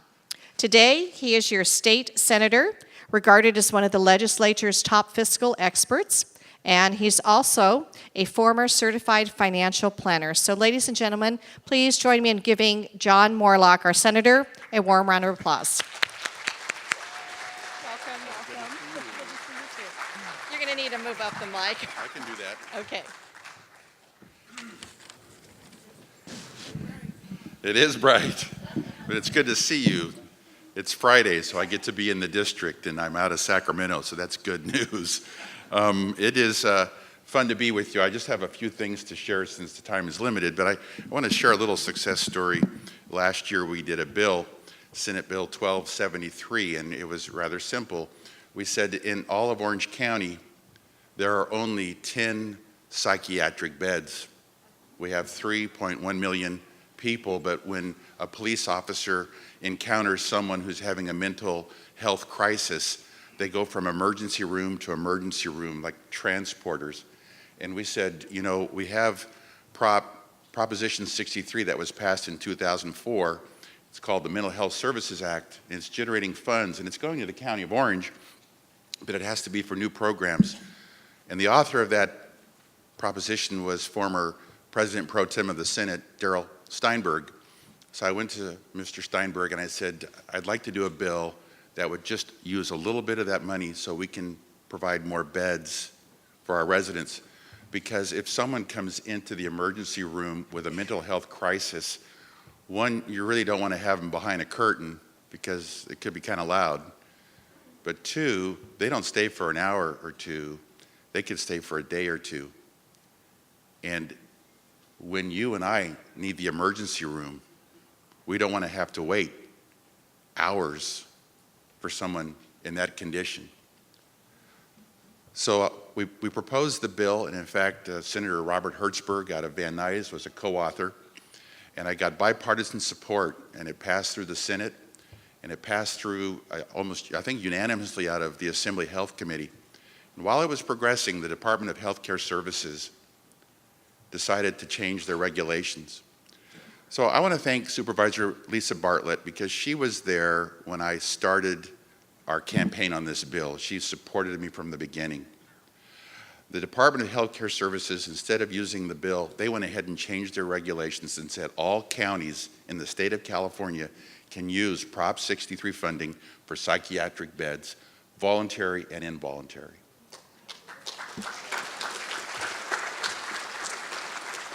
So I have the University of California, Irvine in my district. So Howard Gilman, their chancellor, came by and he said, thank you, you've given us funding because 20% of the homeless mentally ill that come to hospitals come to my hospital. And we have to deal with them. Hoag Memorial in Newport Beach, about 25% of the population is going to their hospital. Mental illness is Orange County's little family secret. We have a lot of smart people in Orange County, And it tends to be the kids of these these smart people that have schizophrenia, depression, bipolar.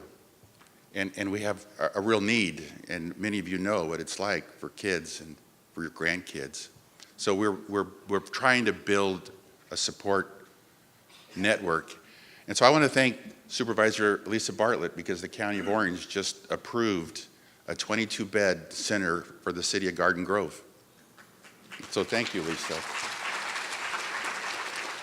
So now our police officers will go directly to that center instead of going from hospital to hospital to see what we can do. So this is a big move, and the rest of the state is really excited. Just to let you know, Albert Einstein had 2 sons. One was institutionalized most of his life. We had an incident in Fullerton where a young man with schizophrenia, homeless, was killed in an awkward instance with Fullerton Police Department. A lot of wonderful, smart people came to our podium. They were doctors, and they said, you need to adopt Laura's Law. You gotta, and that's another story for another time. But when a doctor friend of mine said, you know, I saw my daughter walking down Tustin Boulevard for the first time in 2 years, because she was diagnosed with schizophrenia and she just left. And we know what the homeless issues are. And so it's a positive story that we're trying to deal with here in Orange County. So it is fun to be in Sacramento, and even a Republican can get something done.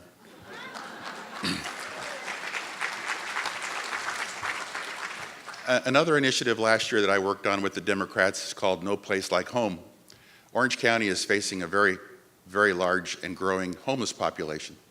And so we went back to Darrell Steinberg and said, can we use a little bit more of that money? Can we securitize 6% of that revenue stream so that we can issue bonds? And so with the proceeds of those bonds, we can build immediate housing.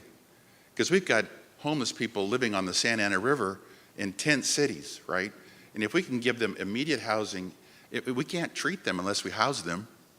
And then we can diagnose, and then we can try to give them a road to normalizing. And so that was approved by the legislature, and that bill was signed by the governor. So we're making some movement. It's a slow evolution, but my Republican colleagues were not happy with this idea, but at the end of the day, I was able to convince all but one to vote for the bill. So we're having fun working on the compassionate side of things in California. But as seniors, there's a few things you need to be careful and aware of. One is that you are not seeing your Social Security benefits increase very much. In fact, numbers are pretty poor. But the state of California last year decided to raise the minimum wage by 50%, from $10 an hour to $15 an hour. So there's a rule that I cite often. It's called the rule of unintended consequences. And that is, if you raise the minimum wage, then that's going to have an impact on a lot of industries. Let's name restaurants. In order for our fast food restaurants or even our sit-down restaurants to pay the higher salary costs, they're going to have to do what? Raise prices. Now, I don't know if they can raise prices 50%, and I don't know if you can afford that kind of shock, but that's coming on the horizon. And so when you talk to restaurant owners, they're trying to figure out what they're going to do. You talk to McDonald's, and they're saying, we're going to automize. You're not going to talk to a person anymore. You're just going to push the menu buttons, and we're going to start eliminating staff. So things are going to be changing, but that's something you want to watch out for. Just a few weeks ago, the majority party, the monopoly party, if I could be really tacky, voted 2/3 to increase your gas tax and your auto registration fees. So you're going to see a bigger bill come when your car is renewed, and you're going to see gas prices increase. And what does that do? It increases freight costs, it increases delivery costs, it increases food costs, it increases everything. It's going to ripple through like inflation. So you're going to have to really watch your budgets going forward because of the rule of unintended consequences.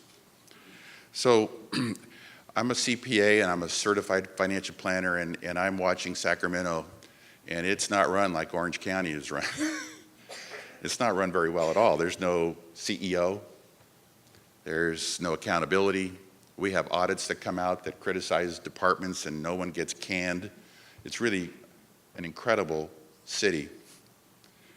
And when you take a hard look at the financial statements for the state of California, and you look at the balance sheet, and you look at the assets, less liabilities, and what do you come up with? You actually come up with a negative retained earnings. You come up with an unrestricted net deficit of $169 billion.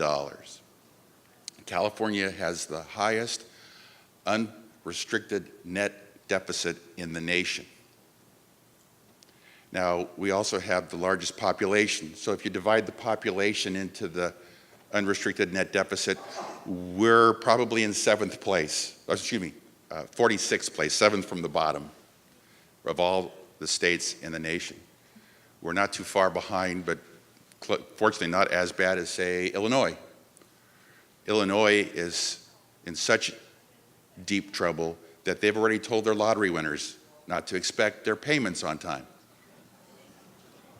And now we've got a territory by the name of Puerto Rico that last week is already trying to figure out how do they file for bankruptcy protection. So I say that not to depress you, but to keep you alert. Watch out, because what is the normal solution to these problems? Taxes. As opposed to trying to be efficient and try to trim down. The state of California has a Department of Transportation, just like every other state. Here we call it Caltrans. I don't know if you're familiar with Caltrans, but the state legislative analysts came out with a report in May of 2014, 3 years ago, and they said of the 20,000 employees that Caltrans has, 10,000 are architects and engineers. And of those 10,000, they said they were overstaffed. Not by 35, not by 350 people, but by 3,500 people. Not laid off, not repositioned, not transitioned somewhere else. And it's costing the taxpayers $500 million a year to pay for that. 20 cents out of every dollar that we give to Caltrans actually goes to roads. So we know we can make some amazing efficiency improvements. In fact, the Democrats in their Senate Bill 1 that raised the gas tax even said that they were looking for $100 million in efficiency improvements. And I said, I can give you $500 million like that. So in the County of Orange, we set up a performance audit department, which actually goes into departments to see how they're doing. We're not looking at internal controls, we're looking at productivity, efficiency. And the state doesn't have that. So yesterday when the governor gave his May revise, all the media people put their mics in my face and say, what would you do to improve things? I said, boy, I would just start going into these 300 to 400 departments we have and start figuring out how to manage them better. I could probably find, if I can find $500 million in just Caltrans alone, just think how much more money we could find elsewhere. So I voted against the gas tax increase because I could not.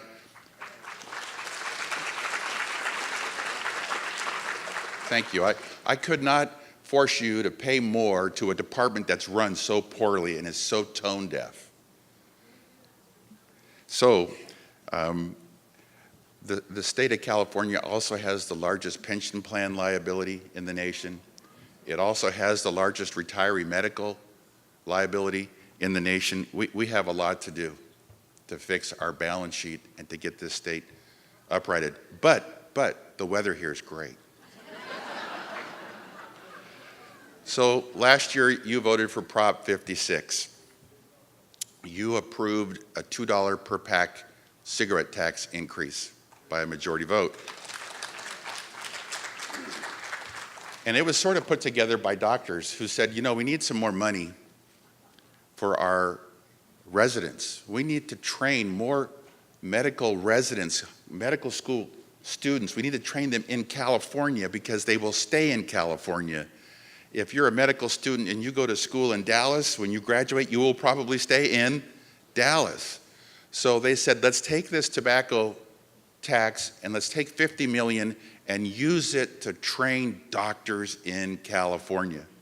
So the governor takes that $50 million, and that just happens to be what the University of California medical system is already paying, and he puts the $50 million in from the gas tax, and he takes out that $50 million that was already in there for something else. He flips it out. It's not like you're going to get 100 million now to get more doctors. You're right where you started before you voted for the tax increase. That's the kind of fun stuff that goes on in Sacramento. And I took the Department of Finance to task. If I can get you the video, it wasn't pretty what I said to this poor boy.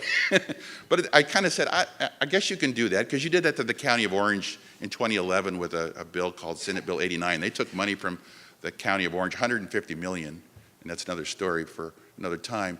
I know you guys can do that to people, but how do you sleep at night? How do you justify that to everyone? So let me close on a positive story. In 2006, I worked with the county, and I said, you know, right now we're paying the retirement system every 2 weeks. Every pay period we put in 1/26th of the amount we owe for the pension plan. And we went to the pension board and said, hey, how about if we paid it all up front? What kind of discount would you give us? What kind of prepayment incentive would you give us? And they said, we'll give you a 7.75% discount. So we could borrow money for cheaper than that, right, for 1 year. And so we saved the county $4 million just by prepaying up front with a simple little structured note. And we've been doing that a few more times. We're saving $20 million a year now. So that little idea has already saved the county over $100 million. So I think I paid for my salary while I was at the county. So yesterday the governor surprised me, because I have a bill going through the Senate right now. It's SB 671, and it is trying to clean up the legislation on these prepayments that help counties save money when they fund their pension plans. And lo and behold, yesterday the governor announced that he's going to take $6 billion out of the rainy day fund that's been set aside, and he's going to put it into the pension system, CalPERS, because he's only making less than 1% here, but he can save 7.5% here. So I applaud the governor on finally doing something that Orange County's been doing for 11 years. So we're making an impact, slowly but surely, in Sacramento. So with that, it's been another interesting week in Sacramento. It's a real treat to be up there and to smile and try to give them common sense ideas, only to watch them get voted down.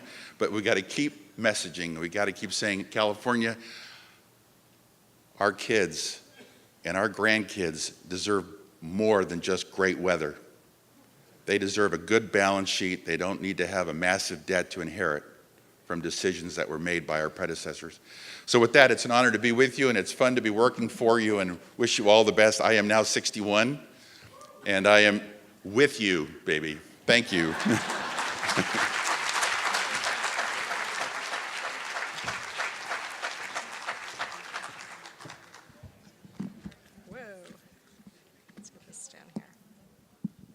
Well, thank you very much, Senator Morlock, for that enlightening and kind of sobering update from Sacramento. But you can see we have a lot of hard work ahead of us at all levels of government, whether it be local, state, or federal level. But we're lucky to have John working hard for us up there in Sacramento. Our next speaker is Jeffrey Rodriguez of the Social Security Administration. Jeffrey is here to tell us everything you've ever wanted to know about Social Security, but were afraid to ask. So, ladies and gentlemen, please join me in welcoming Jeffrey Rodriguez.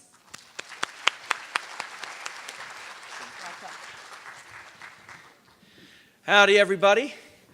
It is a great day to be here, isn't it?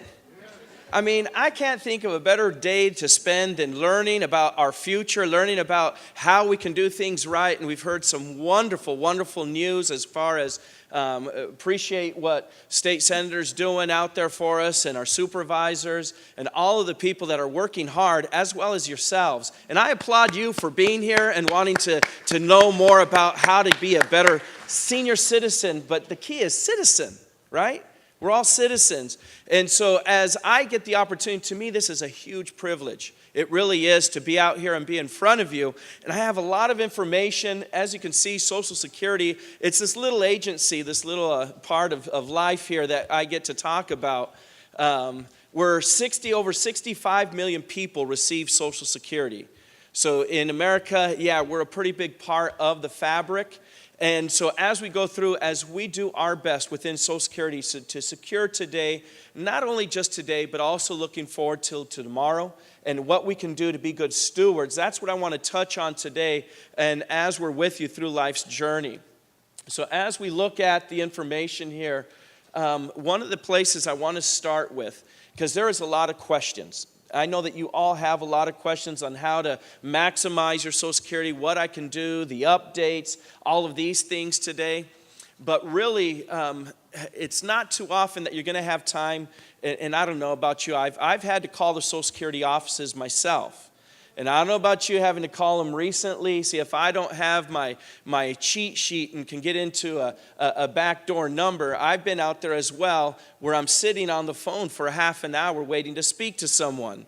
And that's in one of the local offices, let alone if you have to call one of the 800 numbers and try to wait for someone or for them to call back, helping my in-laws do that. So I know the frustration. So when you have an opportunity like today where there's going to be a representative like myself and you all are you're in for a treat because I am the most knowledgeable person in all of Social Security. Just don't tell any of my colleagues. But as I go out and I speak, I realize that. So I really try to offer myself. Those who watch on Channel 6, the Social Security Today, every Friday at 10, kind of a shameless plug there, but yes. If you see me on there, you'll see that at the end, I put up my telephone number as well as my address where you can send information and my email, because I do want to know what are the questions that you really have that I can help with. I want to know what is the information, because I have a lot of information in this head that I've gained over the 8 years plus working for Social Security and over 3 years as the public affairs specialist, but that's not going to impress you. What I want to do is help. And so when I go out and speak, if you know I'm going to be somewhere like today, I promise that I will be out there if we need to till they kick us out, and if we're the last people out, I want to answer your questions. So after we're all done, I'll be at the booth, I'll be at our table there. Come up, ask me the questions that you have, because it's not very often that you get to have a representative from Social Security in front of you. With that being said, our website is a fantastic place to start. When you have questions and you're looking out there, what do I need to know? What can I do? Social Security website is a fantastic place to start. If you're not even sure what you should be asking, then those FAQs down there, the frequently asked questions on the bottom right, that's a perfect place to start. Often I tell people before you come into the office to do the business that you need to, please go on our website. We've put a lot of resource into it because we know it's hard to get a hold of us. And so look up the information, get an idea. It might even spark another question or two. And that way, when you come into the office to talk to the representative, you'll have more information or possibly some other questions that you're going to want to ask.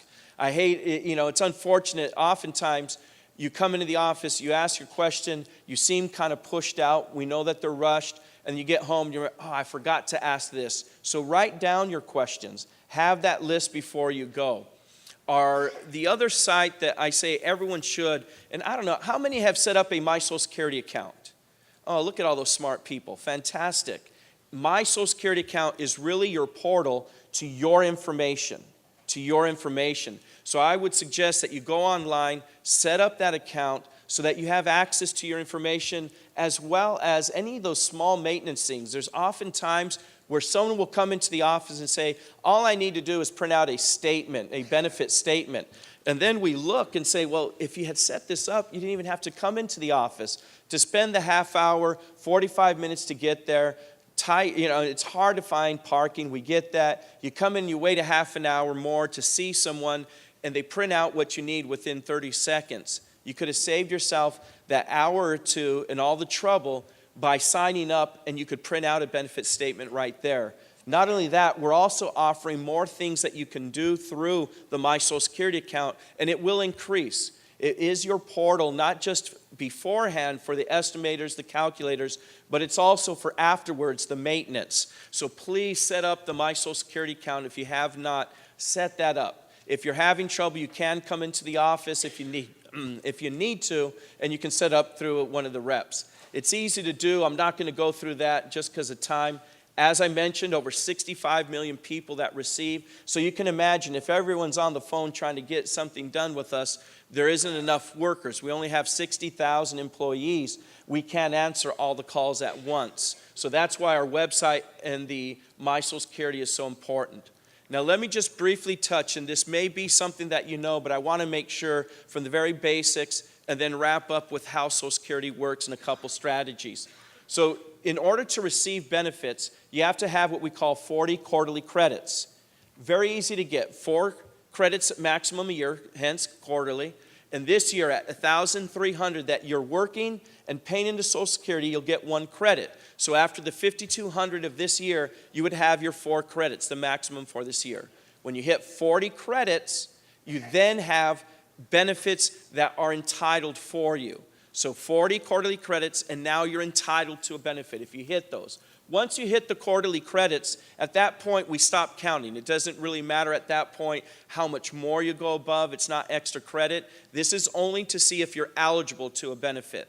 Then we move into the amount of years, which I'm going to explain here.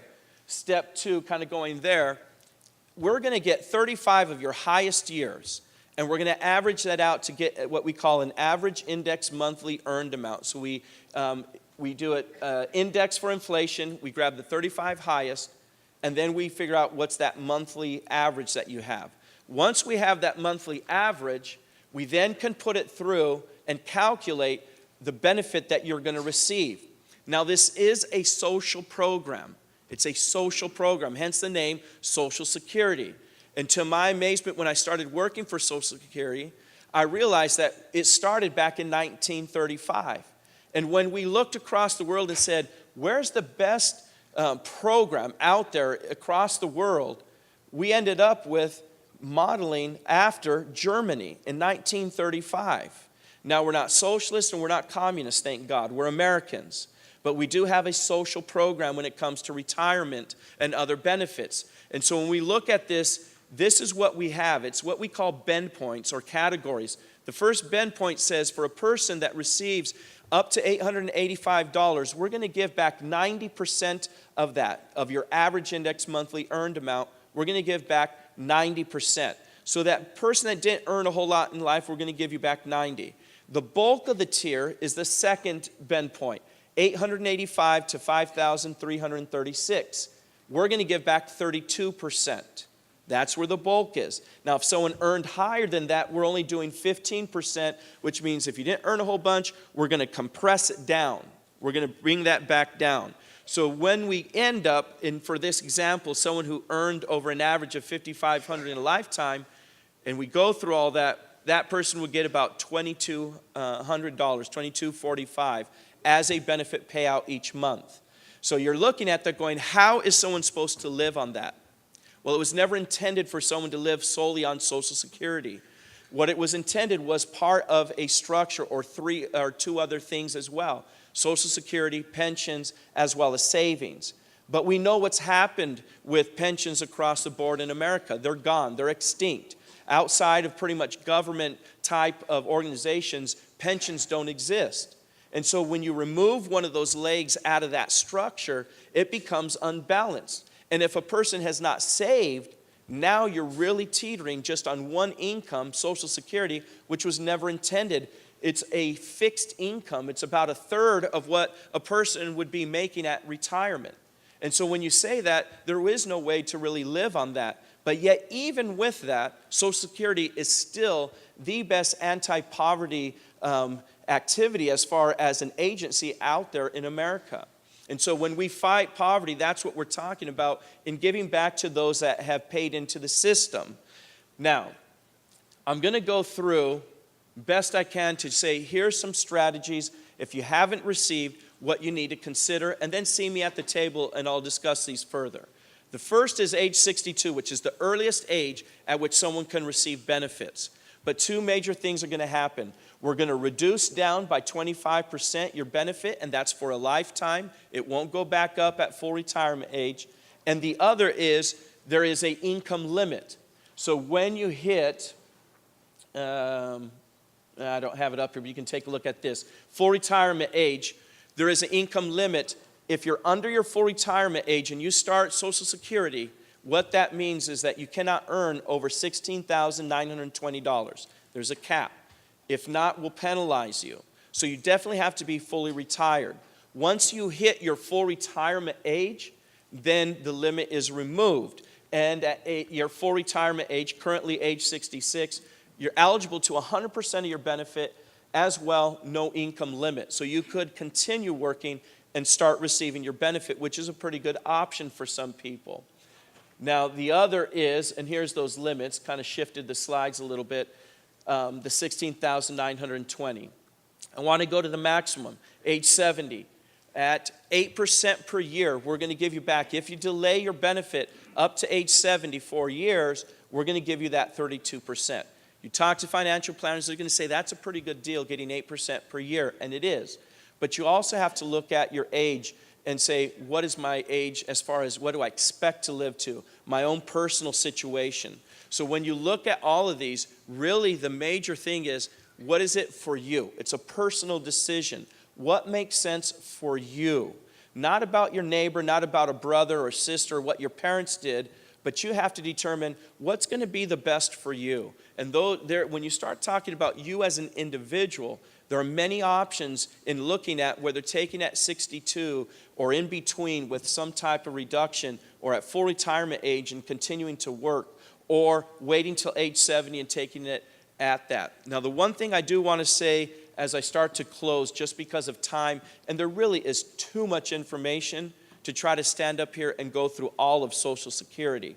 So that's why, again, I say I'll be at the table and we'll spend the evening together if need be. But I want to say this. I had an unfortunate situation. About 2 years ago, I'm doing a presentation in one of the local libraries, and this couple comes up. He was probably about 68, and she was, he was about 78, and she was about 75. And after the presentation, they came up and said, Jeffrey, fantastic job. We now understand better. I, spoke for about an hour, so I was able to get into some of the detail. They said, we never understood Social Security, and so we never took our Social Security. Exactly.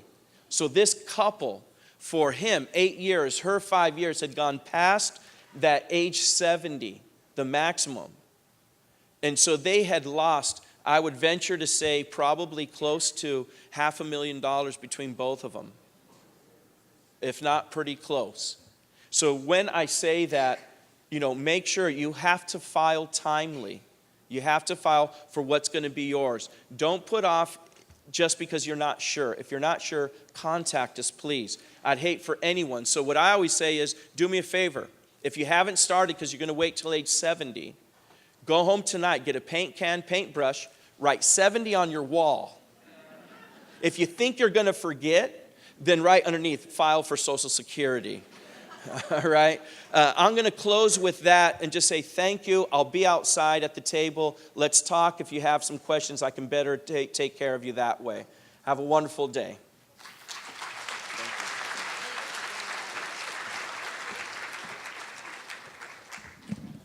All right, so good information about Social Security. So get your paintbrushes out, mark that 70 on your wall.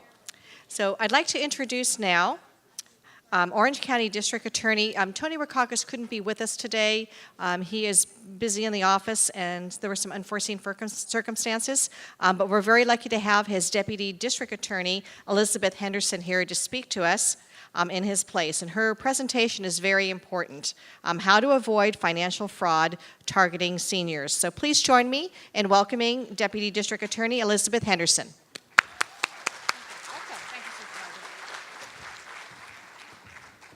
Hi, everyone. Getting a little tired waiting for lunch? Okay. Well, I'll try to light things up a little bit for a while.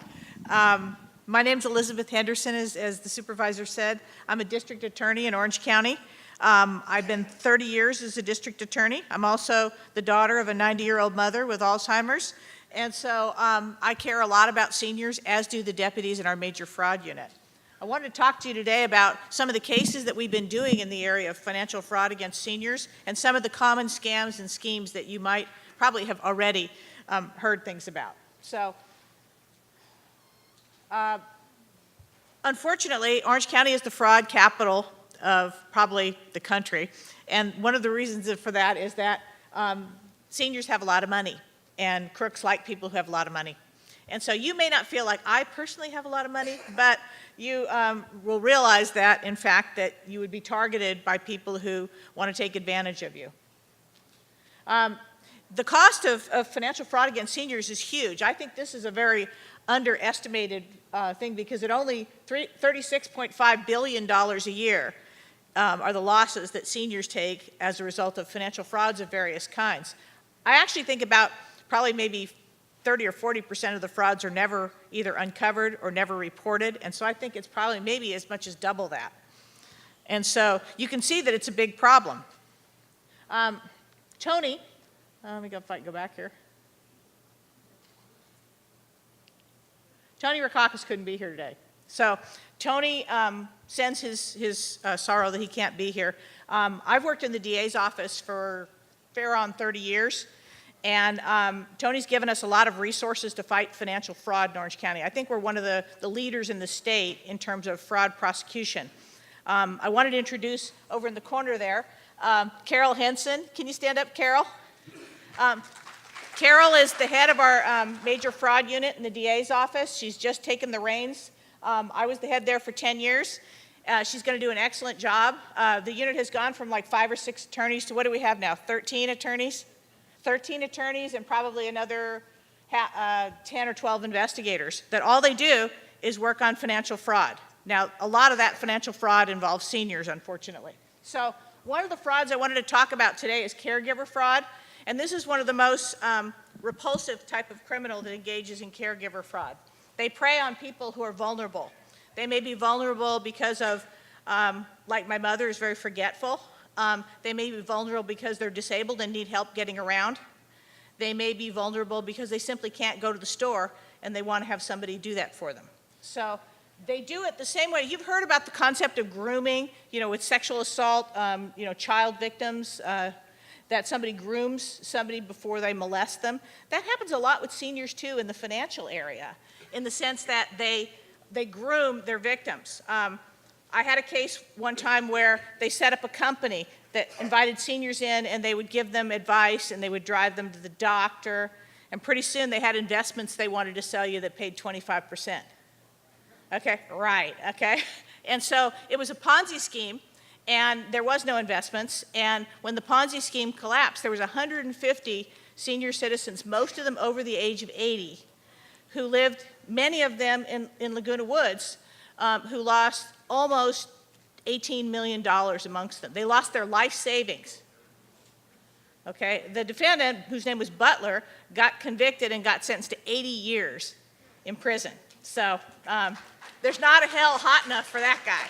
And so, but these cases happen, unfortunately, all the time. And so the people who could prevent them, and maybe you're one of them, maybe you're a neighbor, a relative, or a friend, they may either not want to get involved because a lot of times people don't want other people poking into their lives.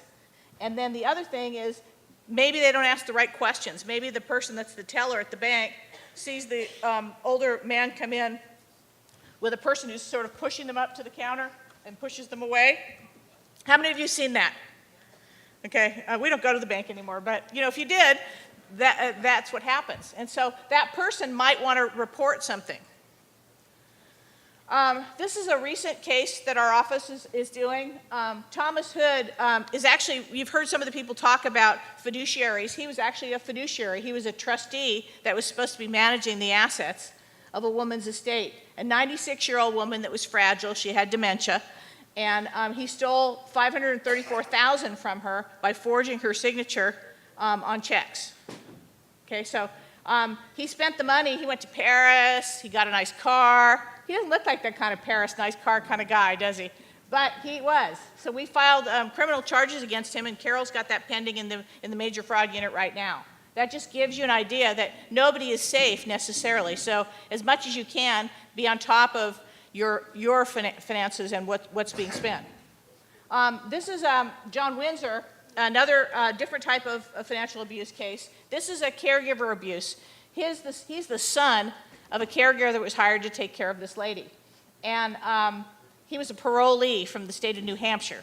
So he moved in on her, and then he sweet-talked her, because a lot of these people are pretty good at that, and she paid him $50,000 to write her life story.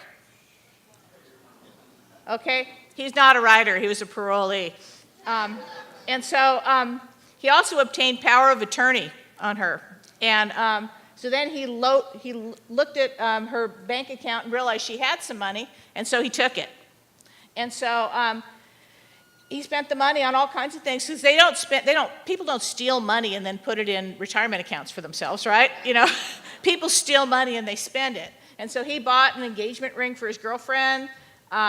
He bought like sex toys, all kinds of weird stuff. Anyway, $280,000 out of her bank account went to him, plus the $50,000 he talked her out of for the issue. So it got reported by the person that I talked about. There was a clerk at Bank of America who thought, this doesn't seem right.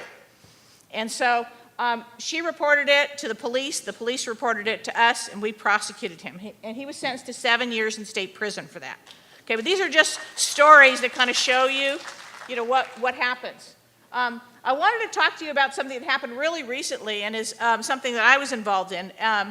The district attorney's office is also the public administrator for the county of Orange. And so, how many of you here were here last year?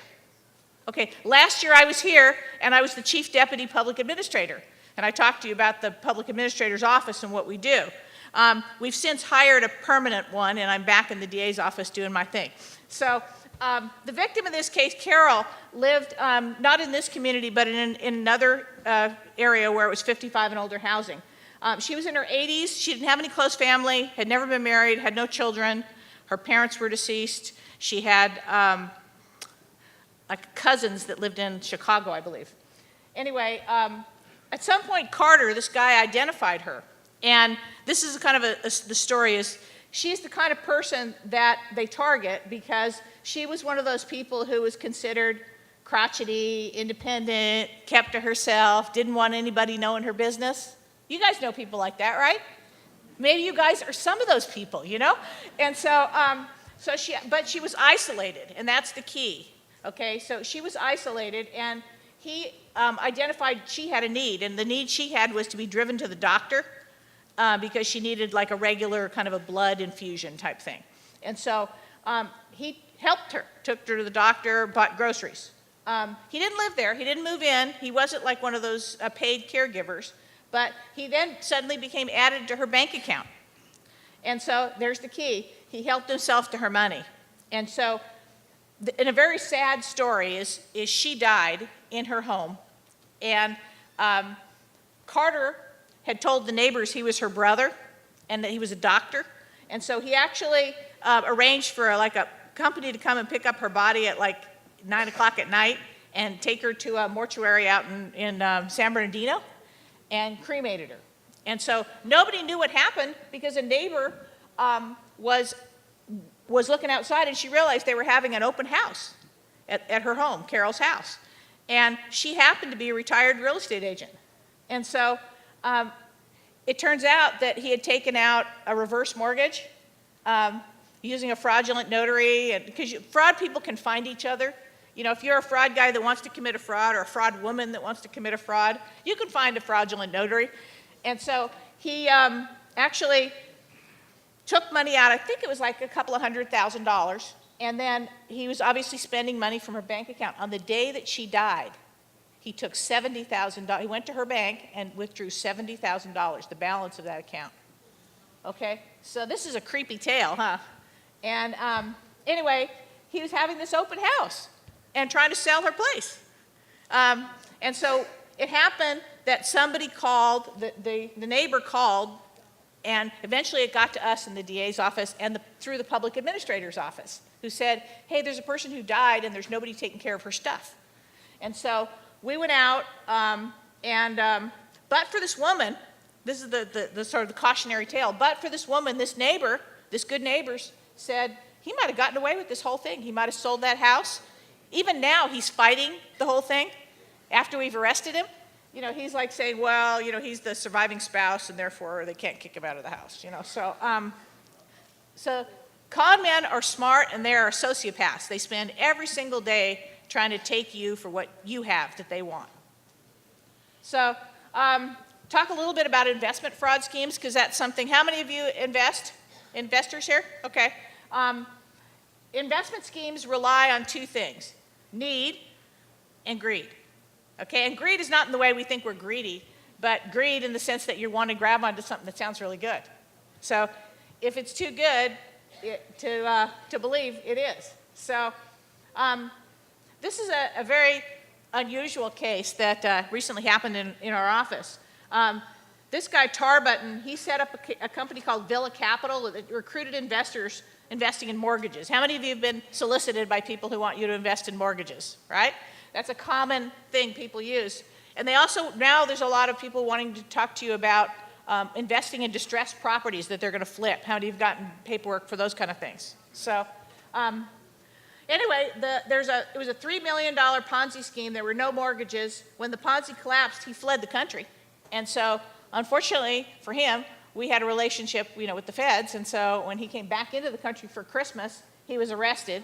And so he's now been convicted and is facing sentence on the case. So, but it's a sad tale because the victims got victimized twice in this case. Many of the victims in this case were seniors. They hired an attorney, Patrick Lund, to sue Tarbutton, and he collected a property that Tarbutton had as a partial civil settlement, and he also got $200,000 from the Victims Compensation Fund that the SEC maintains for people who have been victimized. The lawyer stole the money. And so he's disbarred, of course, and is now being prosecuted by the DA's office as well. So one good crime deserves another, they say. So then finally, this is just another one. He sold investors third-party insurance. I know we're getting a little late today, so if you don't mind, I'll fly through a little bit on this. He got sentenced to state prison.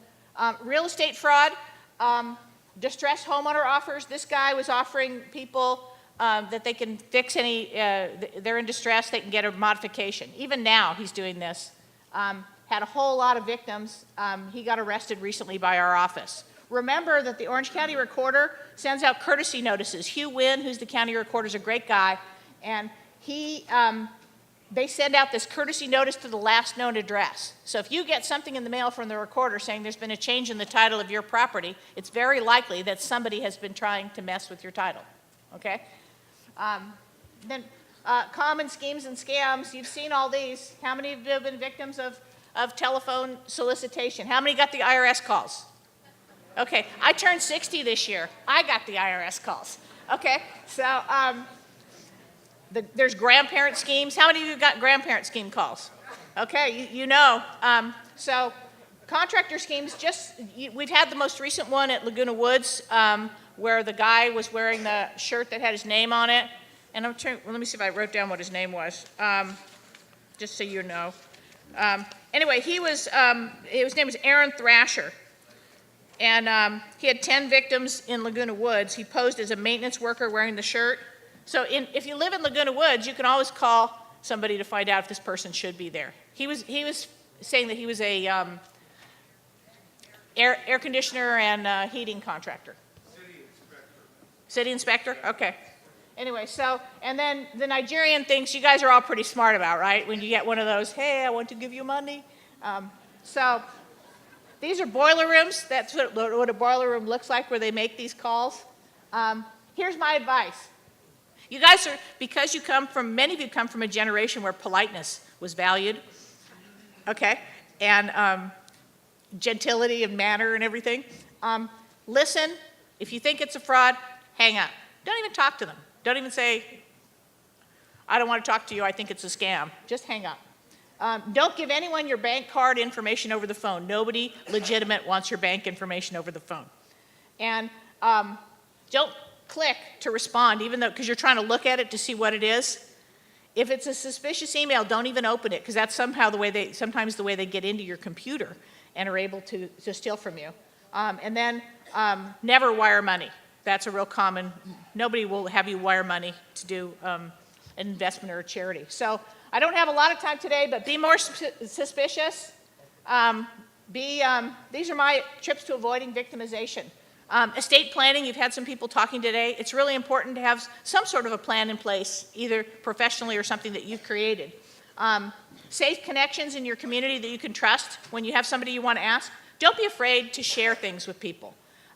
Allow the trusted person to check up on you. It's good if you have, like, let's say you have an adult child that you trust, because remember, children and grandchildren are probably people that steal from people too. So any potential fraud could be caught early. Sometimes they may need to look at your bank account statements. Maybe you're not as good as looking at it as you used to be, or you get tired of looking at bank account statements with all those checks. How many of you write checks still? Okay, see, so people can steal checks, or they can take a check that you've written to somebody and wash it, and wash off the ink and write in what they want. So be sure if you can yourself do it, check on the bank account every check, look at every check.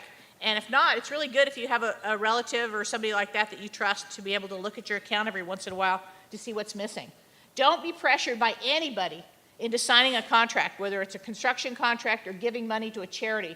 Have a plan beforehand. Even political people that call you for things. You have to have a plan beforehand how you're going to handle it if you get one of those calls, which is, I'm sorry, I'm really busy right now. Or as my mother, I taught my mother to say, my daughter's a deputy district attorney, and if you want me to invest anything, you'll have to talk to her. And so feel free to use me. Say you have a friend who's a deputy district attorney, because people in the DA's office are your friends. We really care about seniors, and it's really hard not to get behind these cases. So we've literally made, I think we filed 10 felony fraud cases in the last month. Is that right, Carol? So she's doing a great job starting out, and I'm sure she's going to be an outstanding person in the unit, and we're here to help. If crimes need to be reported, they should go to the sheriff's department first, then they come to us. But if you can't get the help you need, call the DA's office and ask to talk to the fraud unit. Okay? Thank you so much, everybody.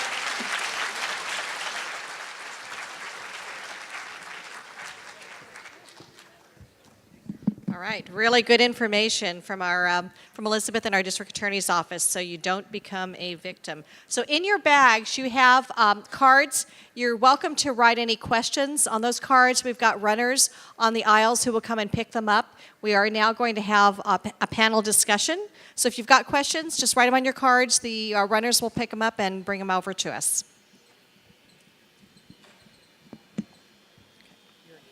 Well, they called me.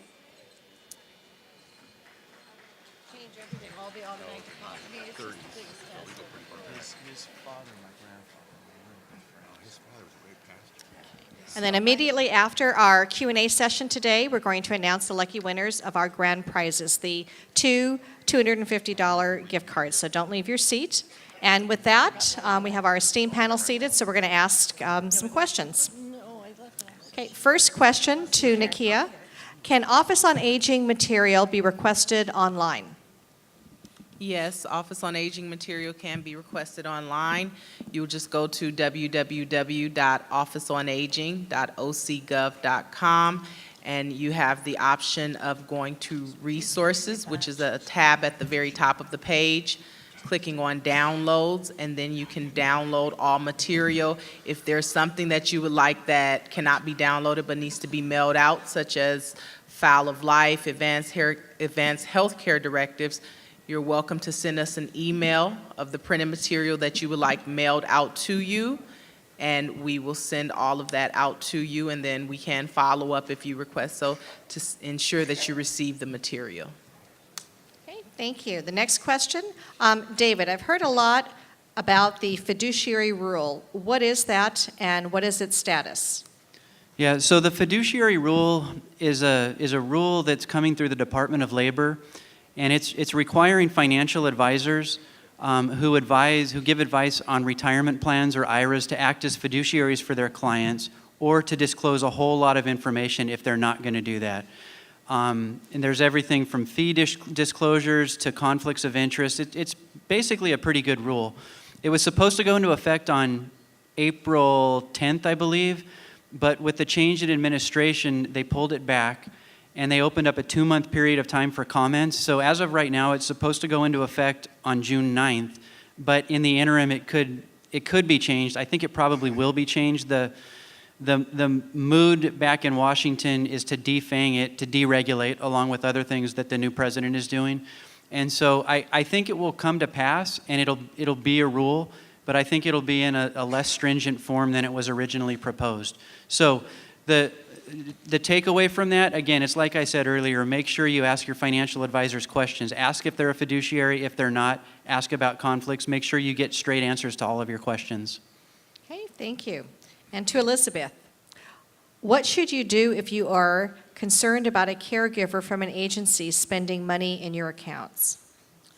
Sometimes people that have care in their home contract with an agency to provide that care. We've had cases where the caregiver who was supposed to have been licensed and bonded still committed a theft. In that case, the first place you reported is to the agency, and then the second place you reported it is to, in this area, the sheriff's department or whatever your police agency would be. Because then they would look at the bank account records to determine if somebody committed, in fact, a theft, in other words, stealing from your bank account. Okay, thank you. And to Senator Morlock, how can the housing situation be changed for homeless seniors living only on Social Security? Well, the high cost of housing is probably the biggest topic in Sacramento right now. We've got more than 130 bills trying to deal with an issue of how do we make housing affordable. The free market should be allowing for developers to buy land and build buildings, and then we should have more than we need so that you have a supply that exceeds demand, so then that usually would reduce prices. But we have two strong forces in California. One is the environmentalist movement that is trying real hard not to build on any land. The other is what we call NIMBYs, not in my backyard. So we have a lot of wonderful residents that don't want to see larger developments. We're getting complaints about 5-story apartment buildings in Irvine, that kind of activity. But somehow the Capitol has decided that through the California Environmental Quality Act, we call it CEQA, has sort of made it very difficult to acquire property and build more housing. And it's also made it really easy for people to do lawsuit abuse, where people will have a pseudonym, a phony name like Neighbors for Good Neighborhoods, but you don't know who the people are. But most of the time, about 50% of those lawsuits were actually against government projects, believe it or not, building roads and projects. But usually it's a union that's kind of frustrated that they didn't get the job or something. So there's all these lawsuits, all these extra costs. So we've made it very difficult to build housing. So last year, a couple of the bills allowed for more granny units, that could be approved without much of a hassle with your planning departments. So there's some things being done, but there are a lot of pressures to keep housing limited. And California is just a great place to buy real estate. When I was still supervisor, I think more than half of the housing sales in Orange County were cash only. And there was a lot of foreign money coming in and buying housing, so that doesn't help the situation either. So that's sort of the answer. I'm sorry it's kind of long. The bad answer would be we need a good recession, but that's not a good answer. So Yeah. that's a little humor. I'm sorry. No. I know it's tough in Orange County. The median home price here in Orange County is approaching almost $800,000, which is just really out of a lot of people's budgets. But at the county level, we are doing a couple of things. So in the 2004 development agreement for Rancho Mission Viejo, they're building out 14,000 homes, basically at Ortega Highway and Antonio Parkway. And the county negotiated 45 net acres there for affordable housing. So we're going to be able to build out about 2,200 units of affordable housing in that location. And then we also have county parcels of land throughout Orange County, and we're looking at partnering with some of the private sector firms, so kind of a public-private partnership where we provide the land, we work with the private sector development team, and they can build out some affordable housing, whether it's senior housing, workforce housing, or just general affordable housing. So we're really working at the county to try to locate parcels and work with the private sector and get some affordable units built out, because I know it's really challenging for a lot of people who want to live here, especially our seniors that are on a fixed income. Okay, so question from Marilyn. How can I get a medical alert in case of an emergency? Well, we've been actually paying for these for probably over 300 seniors right now. We had emergency funds that came from a Change a Life Foundation, and we still have a little bit of that money left. So it's running maybe $25 a month, and if it's a hardship for someone, just call our office and let us know. We will help get that for you. It's very important, if you get it, to wear it. What happens, one of my closest friends died because she didn't have her emergency alert on, and it was Jane Glenn Haas from the Register. She laid on the floor for 10.5 hours with a concussion and a broken arm and never came through it. So I feel if you're going to have an emergency alert for your arm or to wear around your neck, wear it. That's the only way it's going to help you in an emergency. Okay, thank you. And to Jeffrey, what is the maximum Social Security retirement benefit? Yeah, I spoke earlier about, Social Security being a very defined benefit. And currently right now, the maximum for this year is $2,687. So if someone had paid the maximum over the course of 35 years of those highest years that we looked at, then their benefit would be that $2,600 and change, which isn't a whole lot to live on. And so that's why when we look at planning for retirement, we're saying this is just a small part of it, probably a third of it. You need to look at how are you going to get the other 2/3. Okay, and then to, to Nakia. Does the Office on Aging have staff stationed out in the community? Yes, we do currently have one staff member stationed out at the CCSC location in Westminster, which is the County Community Services Center. And at that location, he's providing basically the same services that you would get if you were to call into our office, except for our staff member there is seeing clients in person who are Vietnamese speaking, and they're providing that assistance. Okay, thank you. And to Senator Morlock.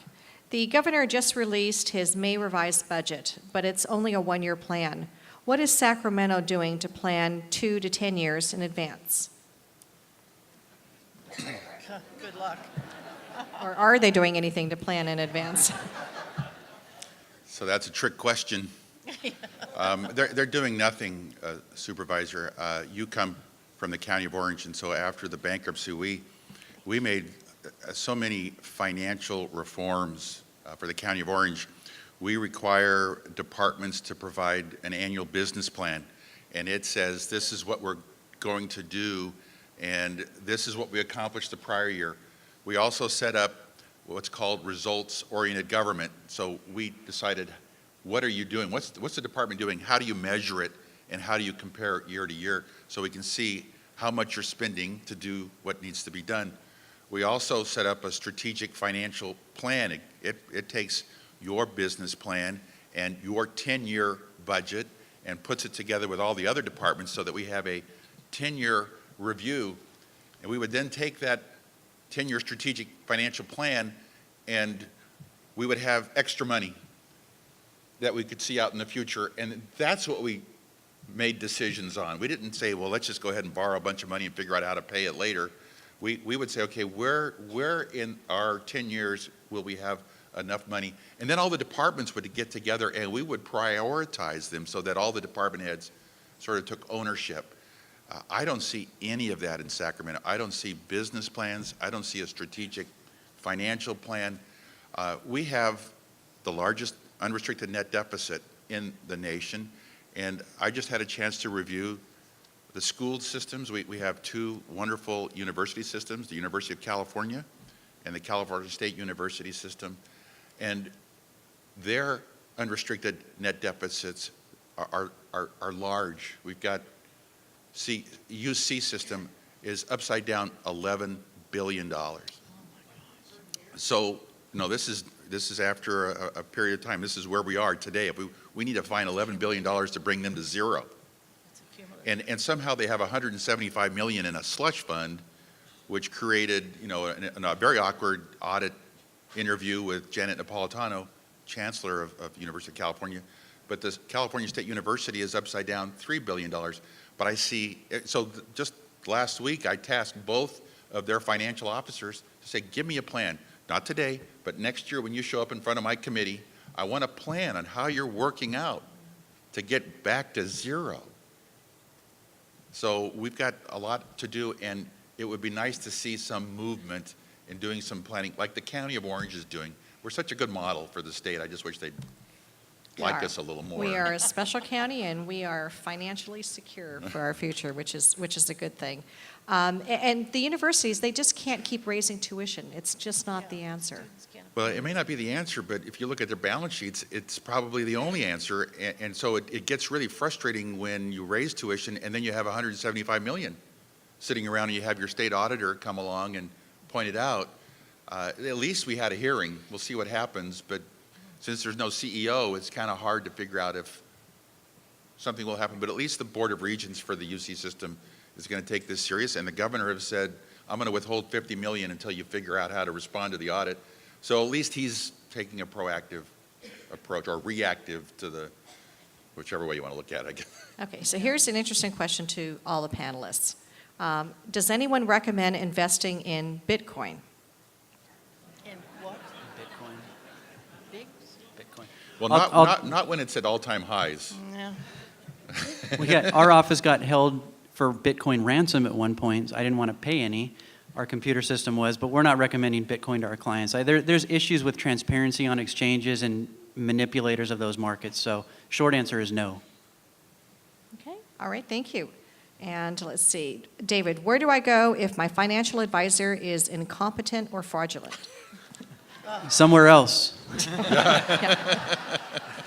I think the Financial Planning Association of Orange County is a good place to start. They can get you some help. There's another nationwide association called NAPFA, the National Association of Personal Financial Advisors. There's a bit of a vetting process for people in those organizations. So again, I think your odds are better if they refer you to someone to get a better planner than you might if you just went out on your own. Okay, thank you. And then Jeffrey, how safe is Social Security, the website, from hackers? It's extremely safe. So if you're going on and you're creating your My Social Security account, we have never had any breach of information for your records. Now, like I do say, unfortunately, OPM didn't secure the employees as well. And somewhere in China, there's a Jeffrey Rodriguez running around. But here, we take care of your information. And that's why a lot of times when we're going to roll out certain information or access of information on the My Social Security account, we do so very slowly because we have to make sure that your information is protected. Okay, thank you. And our time permitting here, we have one last question. Is Prop 13 at risk? So who wants to tackle that one? Probably Senator Morlock. Yeah, it's at risk, but probably not for personal residences. Because there's been a pretty strong turnover. So it would be good to look at the numbers from the assessor's office. But we still have what we call pre-Prop 13 babies. My folks are still alive and bought their home in '64, so they have a property tax annual payment that a lot of us would really like to have. But where it's getting a little more tenuous is for the commercial properties. So we have some businesses that, just have low tax bases as well. We could say Disneyland would be one, except for their new improvements. So we have two hotels in Sacramento. One is the Hyatt, which is right across the street from the Capitol, and it was built a long time ago, pre-Prop 13. And then next door, they built the Sheraton. And so you look at the property tax bill for the Hyatt, and it's much lower than the one for the Sheraton.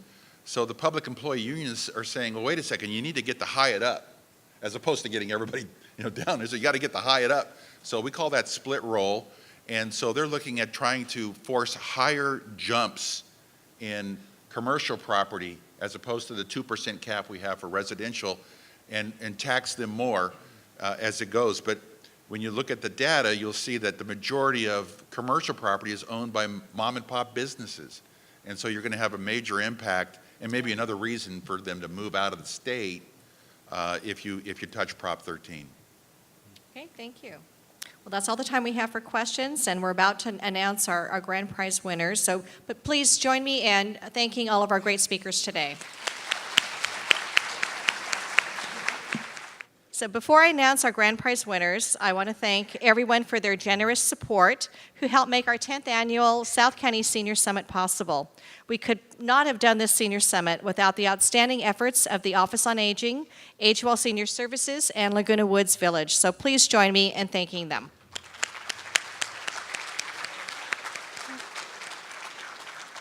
I also want to thank our gracious city partner, the City of Laguna Woods, as well as our media partners who filmed today's program, Laguna Woods TV6 and Cox Communications. In the back of your program, you'll find when the Senior Summit will be airing on TV.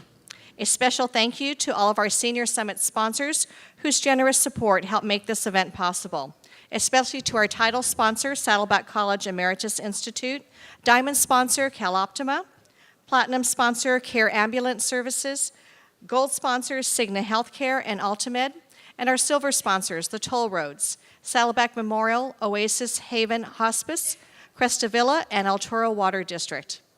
Also, thank you to the Financial Planning Association of Orange County. And last but not least, a huge and heartfelt thank you to the many, many volunteers who have been here since 6 a.m. this morning to work this event. The Laguna Woods Village Performing Arts Center manager, Jesse Cripps, and also my community relations advisor, Sergio Prince, and the South County Senior Summit Planning Committee. So that concludes our 10th annual South County Senior Summit. Thank you so much for attending today. We'll see you next year, and have a great day.